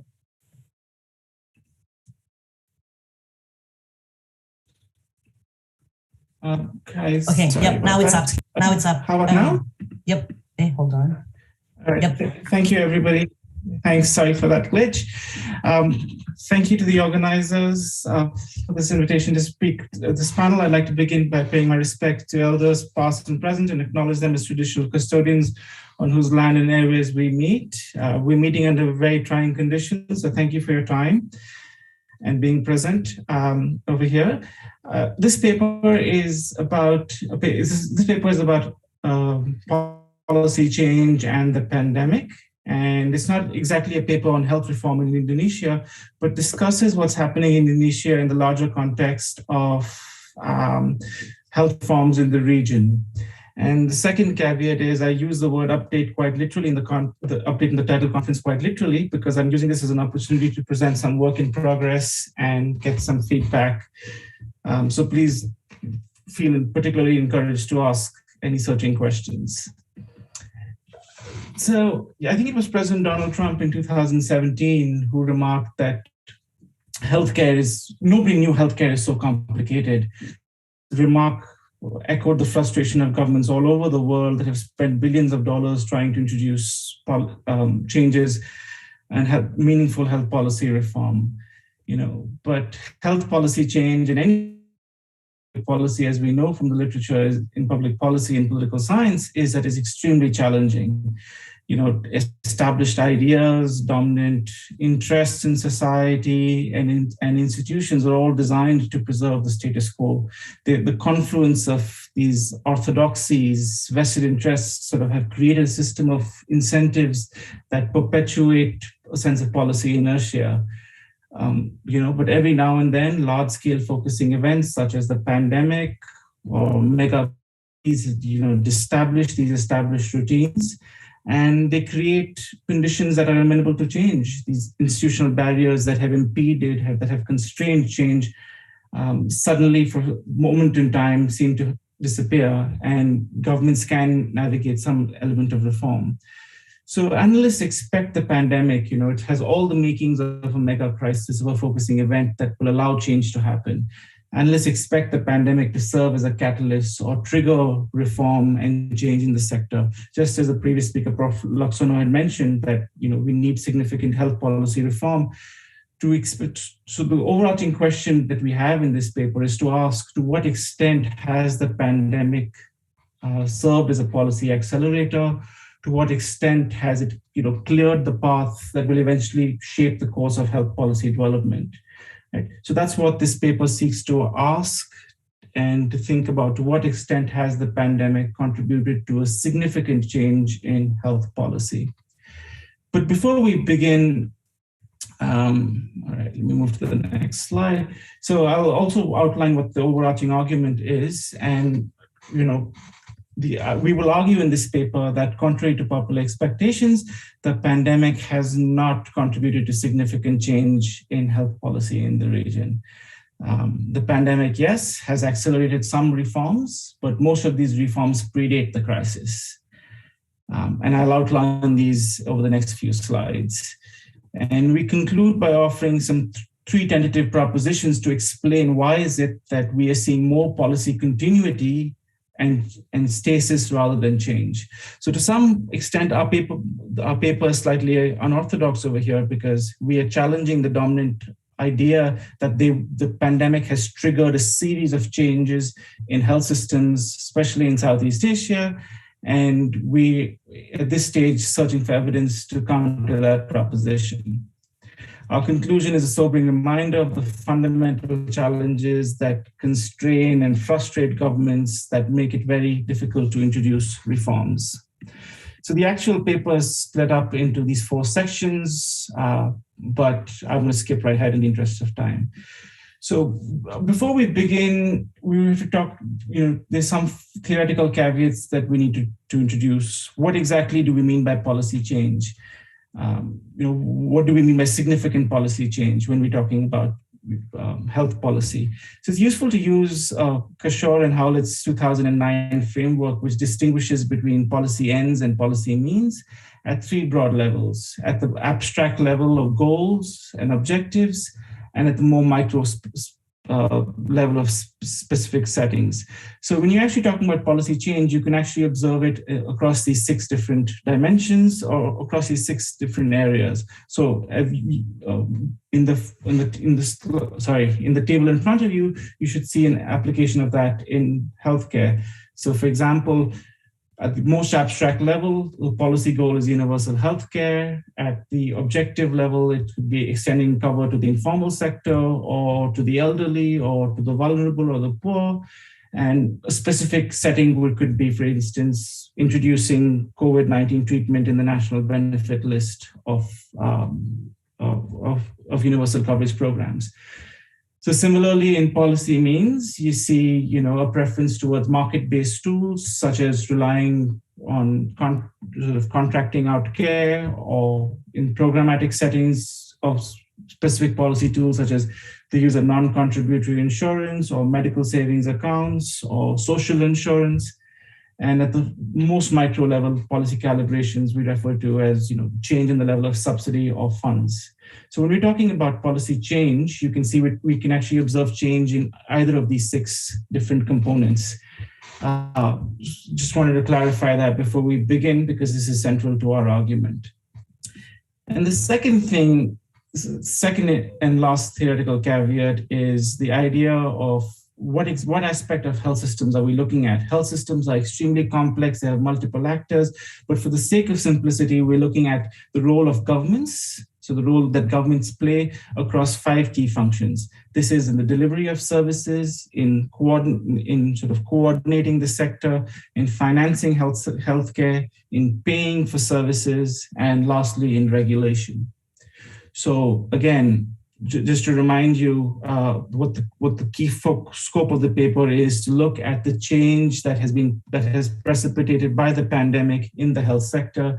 And again, we're looking at the change in the role governments play across these 5 key areas. So I'll walk you through each of these 5 key functions or 5 key areas and look at what the change in the role governments play as a result of the pandemic. So the first is in policy coordination. So this largely refers to the role of the government in steering and coordinating the sector, bringing different actors together, coordinating primary and secondary care, for example, introducing a national framework which sets standards for local governments to ensure that care is being provided to that particular standard, or accountability mechanisms. So over the past decade, we have seen a growing role of governments in this space, where governments have taken on a more active role in steering the sector. There's been a gradual shift from the mantra of decentralization that was all pervasive in the 1990s to governments playing a more active role in service delivery in mid-2000 onwards, particularly in healthcare. So if you look at these agencies on your screen, the National Health Commission in China, the National Health Authority in India, and even in Indonesia, where there's a decentralized approach to delivering services, we've seen BPJS as a single largest payer have some control over in coordinating how healthcare is financed. In Thailand, for example, you've got the National Health Security Office, which plays a key role in coordinating the sector.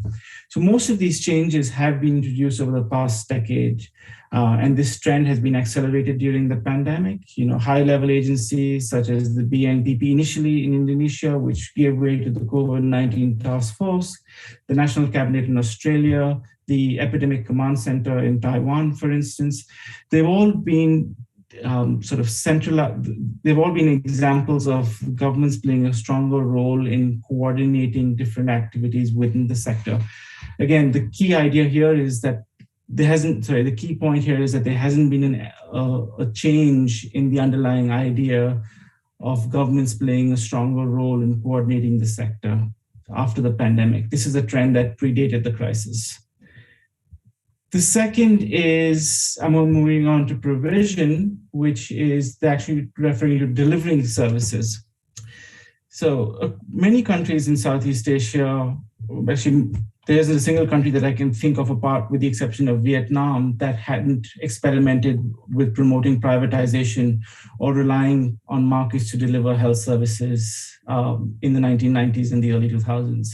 However, over the past decade, a central part of the universal coverage reforms have been scaling back these incentives to promote privatization. We have seen governments instead focusing on strengthening public hospitals. Singapore was the first country to get off the mark in the 1990s to wind back efforts to advance privatization of hospitals. Thailand in the early 2000s, China, India, Indonesia have all prioritized strengthening public hospitals as a key part of the universal coverage reforms. This is not easy. A variety of reasons constrain this. The lack of trust, for example, citizens and voters still prefer private hospitals. Capacity deficits and the performance of public hospitals don't inspire trust. But the larger point is that the pandemic has sort of accelerated this trend, which again predates the crisis. In most of these countries, public hospitals rather than private hospitals for the average citizen were the first point of contact. Health systems that had invested in public hospitals had better integrated primary and secondary care, were better able to respond to the crisis. So here again, we see that the underlying idea of the role of governments in delivering services through public hospitals has not changed by the pandemic. This trend of the growing use of public hospitals has been accelerated.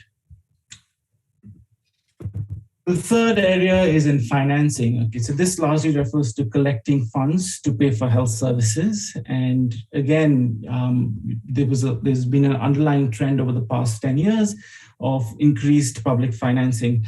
In the last but one slide of Prof. Laksono, you saw this really great statistic that public healthcare contributed to 29% of health spending in Indonesia, and that now that number has gone up to 52%. Over the past 10 years. So you've seen an increased role of governments using their budgets, using social insurance to pay for health services. In Thailand, the Universal Coverage Scheme in 2000s, the National Health Insurance Scheme, BPJS Kestan, in 2014, India's PMJ, for example, the Jana Yodhan Yojana, and a variety of social insurance schemes have been introduced over the past decade to finance healthcare. Yes, there's been a significant increase in spending that has been associated with the pandemic, and that's likely to continue for a variety of reasons. The first is that there's aging in society, you're moving on to vaccinations and multiple waves of the infection. And we've also known from past that health expenditure levels are sticky, that once they increase, it's very difficult to scale them back. But the point over here is that while we did see a significant increase in healthcare budgets, we did not see any significant deviation in how health services are financed. So there was no new actor that was introduced. There was no significant change in the underlying idea that we need to have private health insurance, for instance. That may change in the coming years. Yes, there have been variations in how these funds are allocated. So for example, you see more funds being allocated towards disease control, infection control, vaccinations, and away from palliative and curative care. The fourth area is in payment. So this largely refers to, once we have money, how do we pay healthcare providers? So in the 80s and 90s, across the dominant orthodoxy in most governments to think about paying doctors and providers was to use fee-for-service payments. Over the past 10 years or so, we have seen an effort to use more prospective payments. So across the board, in universal coverage reforms in Indonesia and Thailand, we've been using case-based payments or DRGs or diagnostic-related groups or capitation payments. And the pandemic further crystallized this trend. The increased financing that had been allocated through these greater... You have 5 minutes remaining. Sure. Greater resources being made available were allocated using the existing institutional arrangements.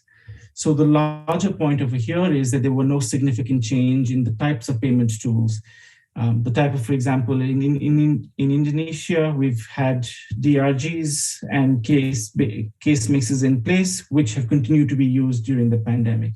In Singapore, which used global budgets continued to be used during the pandemic. So there was no underlying change in the institutional arrangements to pay healthcare providers. The fifth is in regulation. So the regulation largely refers to, policy tools used to protect health and safety by that the governments have deployed. The scope and depth of regulations in the health sector have grown rapidly in recent years. And this is not only in healthcare, there's been a sort of resurgence in the regulatory state in social policy.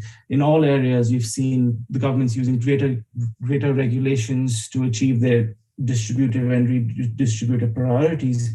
But here, to some extent, we saw some interesting aspects in healthcare.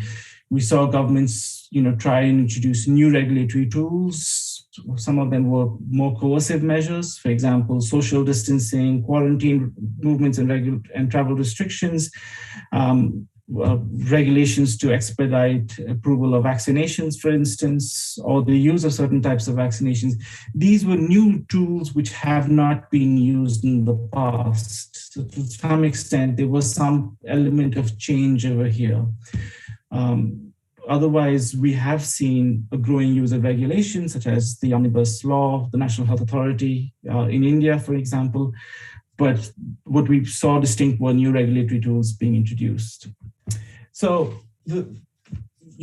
across these 5 functions, the larger point I'm trying to make over here is we have not seen significant policy change. We're talking about new ideas, new actors, new goals, new programs. We did not find evidence of that.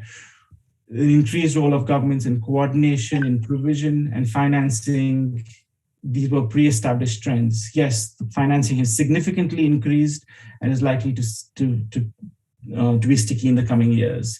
The only one area where we found a change was in regulation, which we saw change of tools. I'd like to conclude by just getting to the nub of the argument, which is that, I was reading a paper this morning, which is published in a leading journal. COVID-19 has created a paradigm change in health systems. This paper, what we want to do is offer a more sobering account of changes. In none of the areas that we saw significant policy change. Most of them had to do with minor changes in the settings.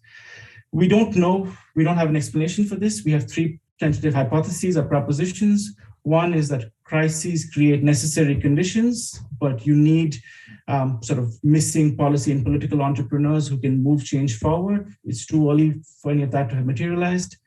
The second is this is not Southeast Asia's first healthcare crisis. It's been hit by a range of crises over the past 15 to 20 years, which could have blunted the novelty of COVID-19 as a focusing event. And the last point, again, is to reiterate, health systems are extremely complex institutions, as Prof. Laksono mentioned, that have frustrated governments and their reform agendas. Their entrenched interests that impede and stymie reform. So there's nothing, and so the paper has reiterated the fundamental challenge of introducing changes rather than making systemic calibration. So the paper reiterates the fundamental challenge of introducing changes to making systemic health reform possible. So, for example, Prof. Laksono in his last slide talked about the use of private insurance, right? So that's a major change. We haven't seen that happen, but hopefully, if that's a key part of Indonesia's health system reform, we will see vestiges of that in the coming years. With that, I'll stop and hand it back to you. Thank you, Dr. Bali, for that comparative perspective. We've heard very interesting presentations indeed during the session. So now we will be moving to the Q&A session. For our first round of questions, we have two persons who'd like to ask questions. One is Indah Afrianti and Andri Suryanta. But before that, I'd like to ask a question on behalf of Isabella Apriana. Pak Laksono, has there been any specific plans in terms of policies and financing, as there's a high likelihood that the COVID-19 will be endemic? Example, free annual vaccines, outbreak control schemes, strengthening health facilities outside of Java, etc. Prof. Laksono, please. Yes, I think this is a very important issue for preparing for the next year budget. And actually, we have like two scenarios. One, if we have still the pandemic, and then if the pandemic becoming endemic. So if we are still in the pandemic, that means all of the expenditure will be funded by the government, include the vaccinations. Maybe we have the booster vaccination next year. But if we have the endemic, so the law of pandemic will be removed. That means, for example, for vaccination, the government will pay only for the poor and the unable. But for the middle class or the non-poor people, they have to pay the vaccinations. Yes. And I think also the government still, as I presented in the paper, that they have to strengthen the network of hospital, the primary healthcare, and many things.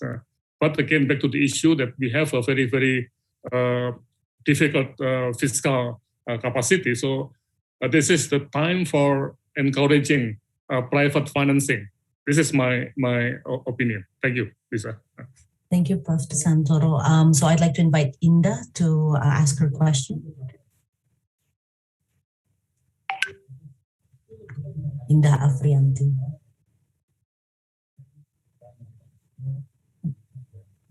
Okay, so maybe I'll, Indah, yep. Go ahead, Indah.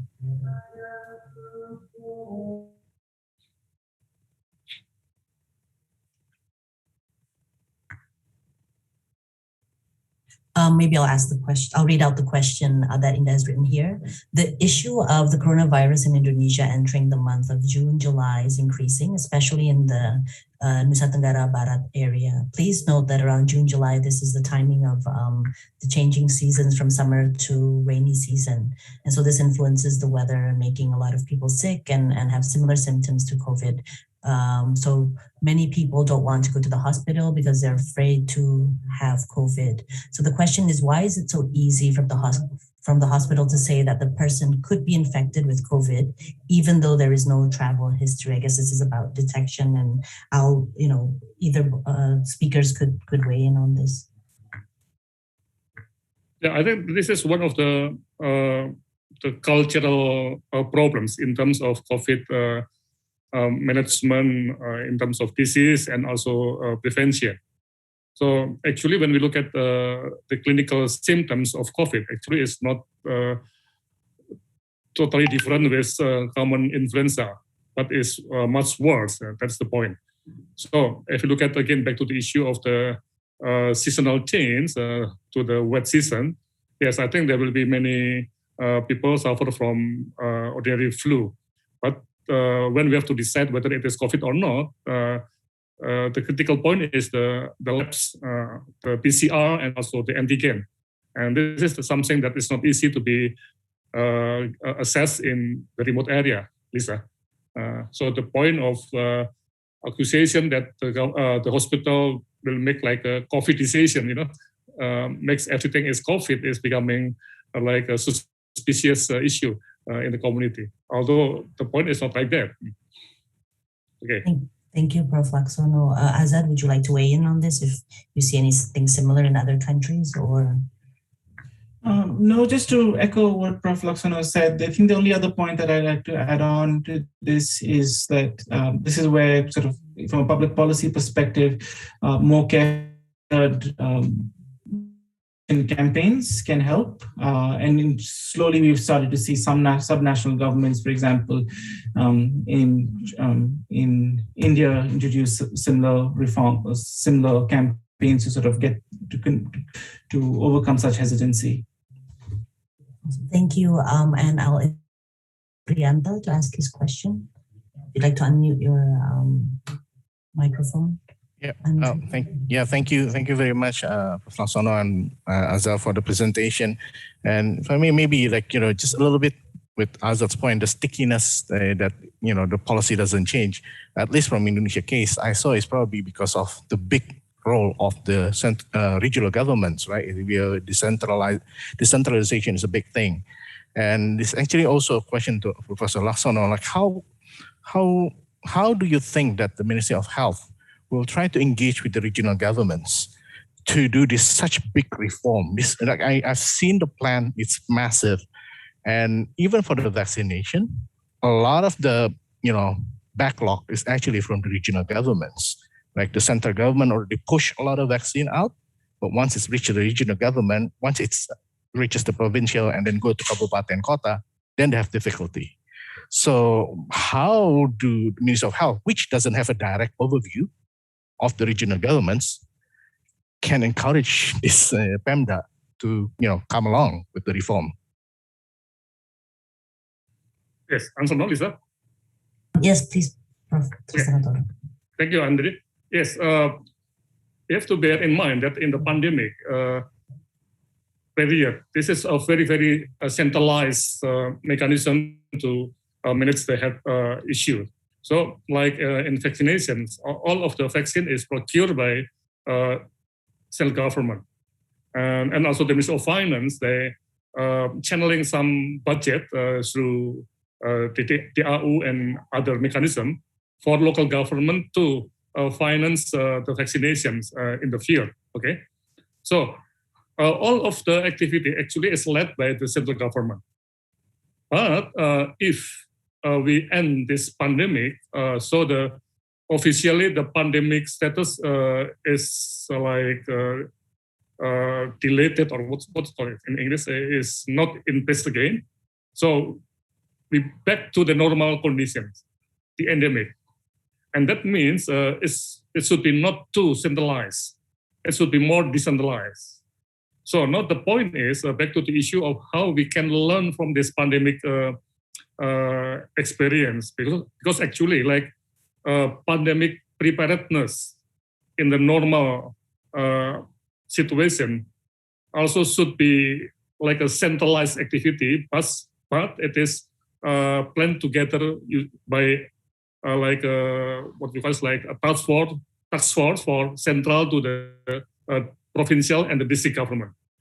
So, Andre, are you Indonesian or are you Indonesian, Pak Andre? Yes, I'm Indonesian. Yeah. So from where? From where?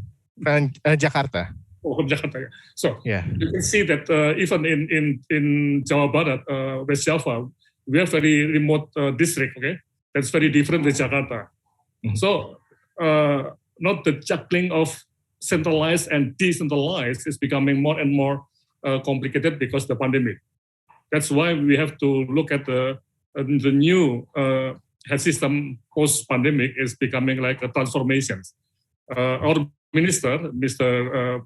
Budi Sadikin, he is not a medical doctor, but he is very, very good in managing things. And he said that Indonesia should learn from the crisis. And usually, if we can learn good and fast, we will have a better system later on.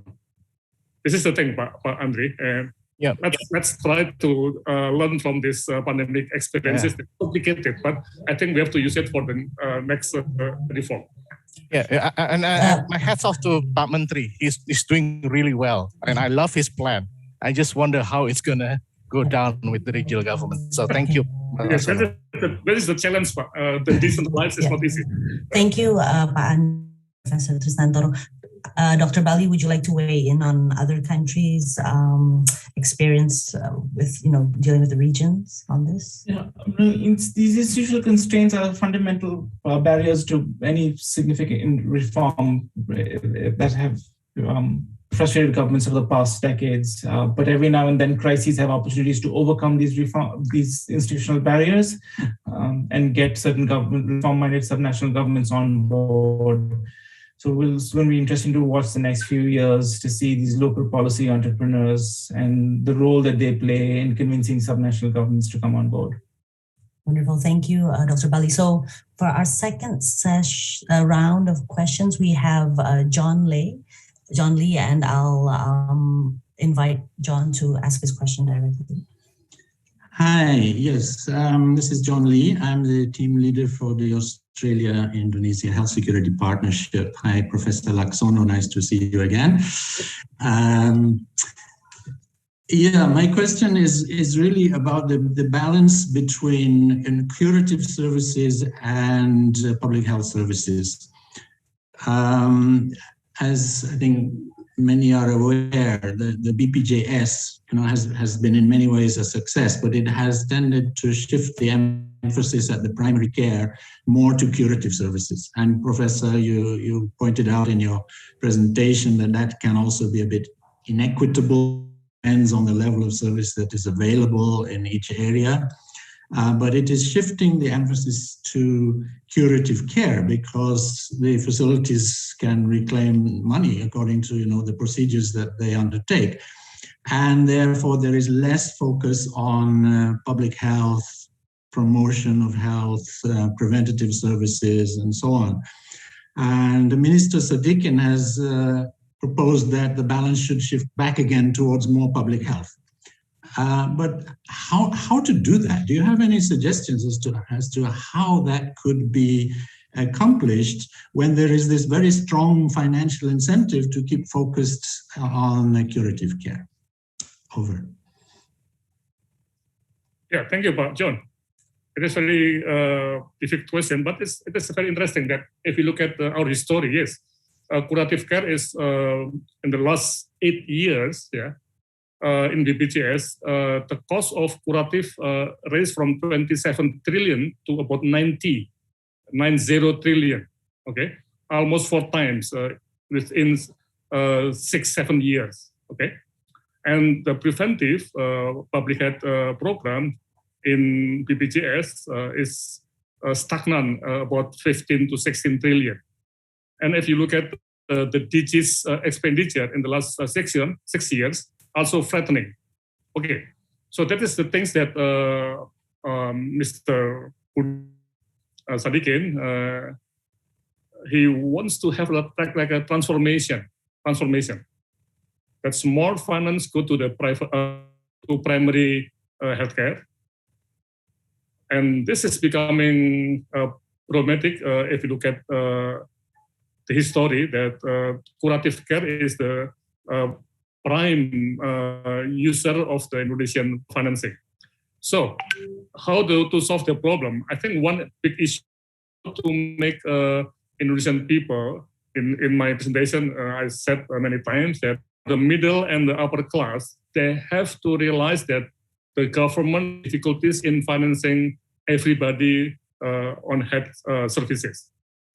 So for curative care, that means also in BPJS, the middle class and the upper class, they have to pay more. This is one of the biggest challenge in Indonesian history of health services, because for years in my presentation, some of the middle class, they already the benefit of BPJS. And some of them, actually, they have to pay more. Okay, are you following my points, Pak John? Yeah. And then how to re-channel this money, this fund, to go to the primary care transfer. Okay. Thank you, Prof. Tristantoro. We have one last question, and this is for Dr. Bali from Ariana Utomo. Please, Ariana. Hi, thank you so much for the presentation. I have one question for Dr. Can you explain to us a bit more with what you mean by political entrepreneur? As you know, in Indonesia, we have a lot of politicians who were and are still entrepreneurs. So yeah, what do you mean by that? And do you see, the term as being complex? For example, would there be bad or versus good or political entrepreneurs? I'd like to learn more about that. Thank you. Thanks so much, Ariana, for your question. So this larger idea of policy entrepreneur is a term that's widely used in the literature to denote the role any actor plays in bringing people together. Because the larger point over here is that if policy change is very difficult and is very constraining, such as the institutional barriers that our previous questioner just talked about of subnational governments, a policy entrepreneur is some elite member who's very well connected, who is able to bring people together, gather the support from the Ministry of Health, Ministry of Finance, for instance, convince stakeholders who are at the margin, bring them together and marshal that reform forward, navigate it through the political process. And in most reform that we have seen in the region, we've seen that policy entrepreneurs play a significant role.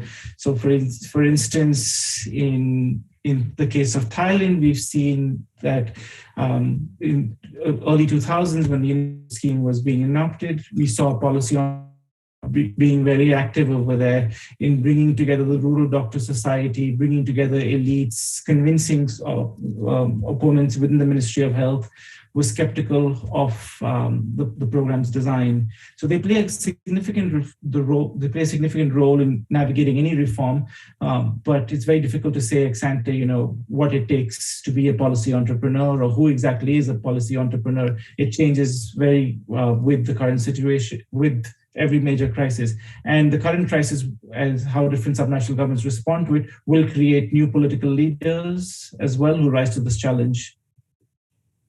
Thank you, Dr. Bali. Any final comments from our speakers? Nope. Okay. So, ladies and gentlemen, we've now reached the end of our session, 63 minutes of our session. I'd like to thank both of our speakers. It's been a wonderful session indeed. I'd like to thank all the participants, the audience, and everyone for attending. Please join us again tomorrow, where we will be covering the topic of challenges and lessons learned, data and equitable access. Our first session tomorrow will start at 10 a.m. Jakarta time and 1 p.m. Canberra time. Thank you and goodbye for now. Bye-bye. Thanks. Bye-bye. A lot. Thank you, everybody. We look forward to see you tomorrow. Stay safe. Bye-bye. Right.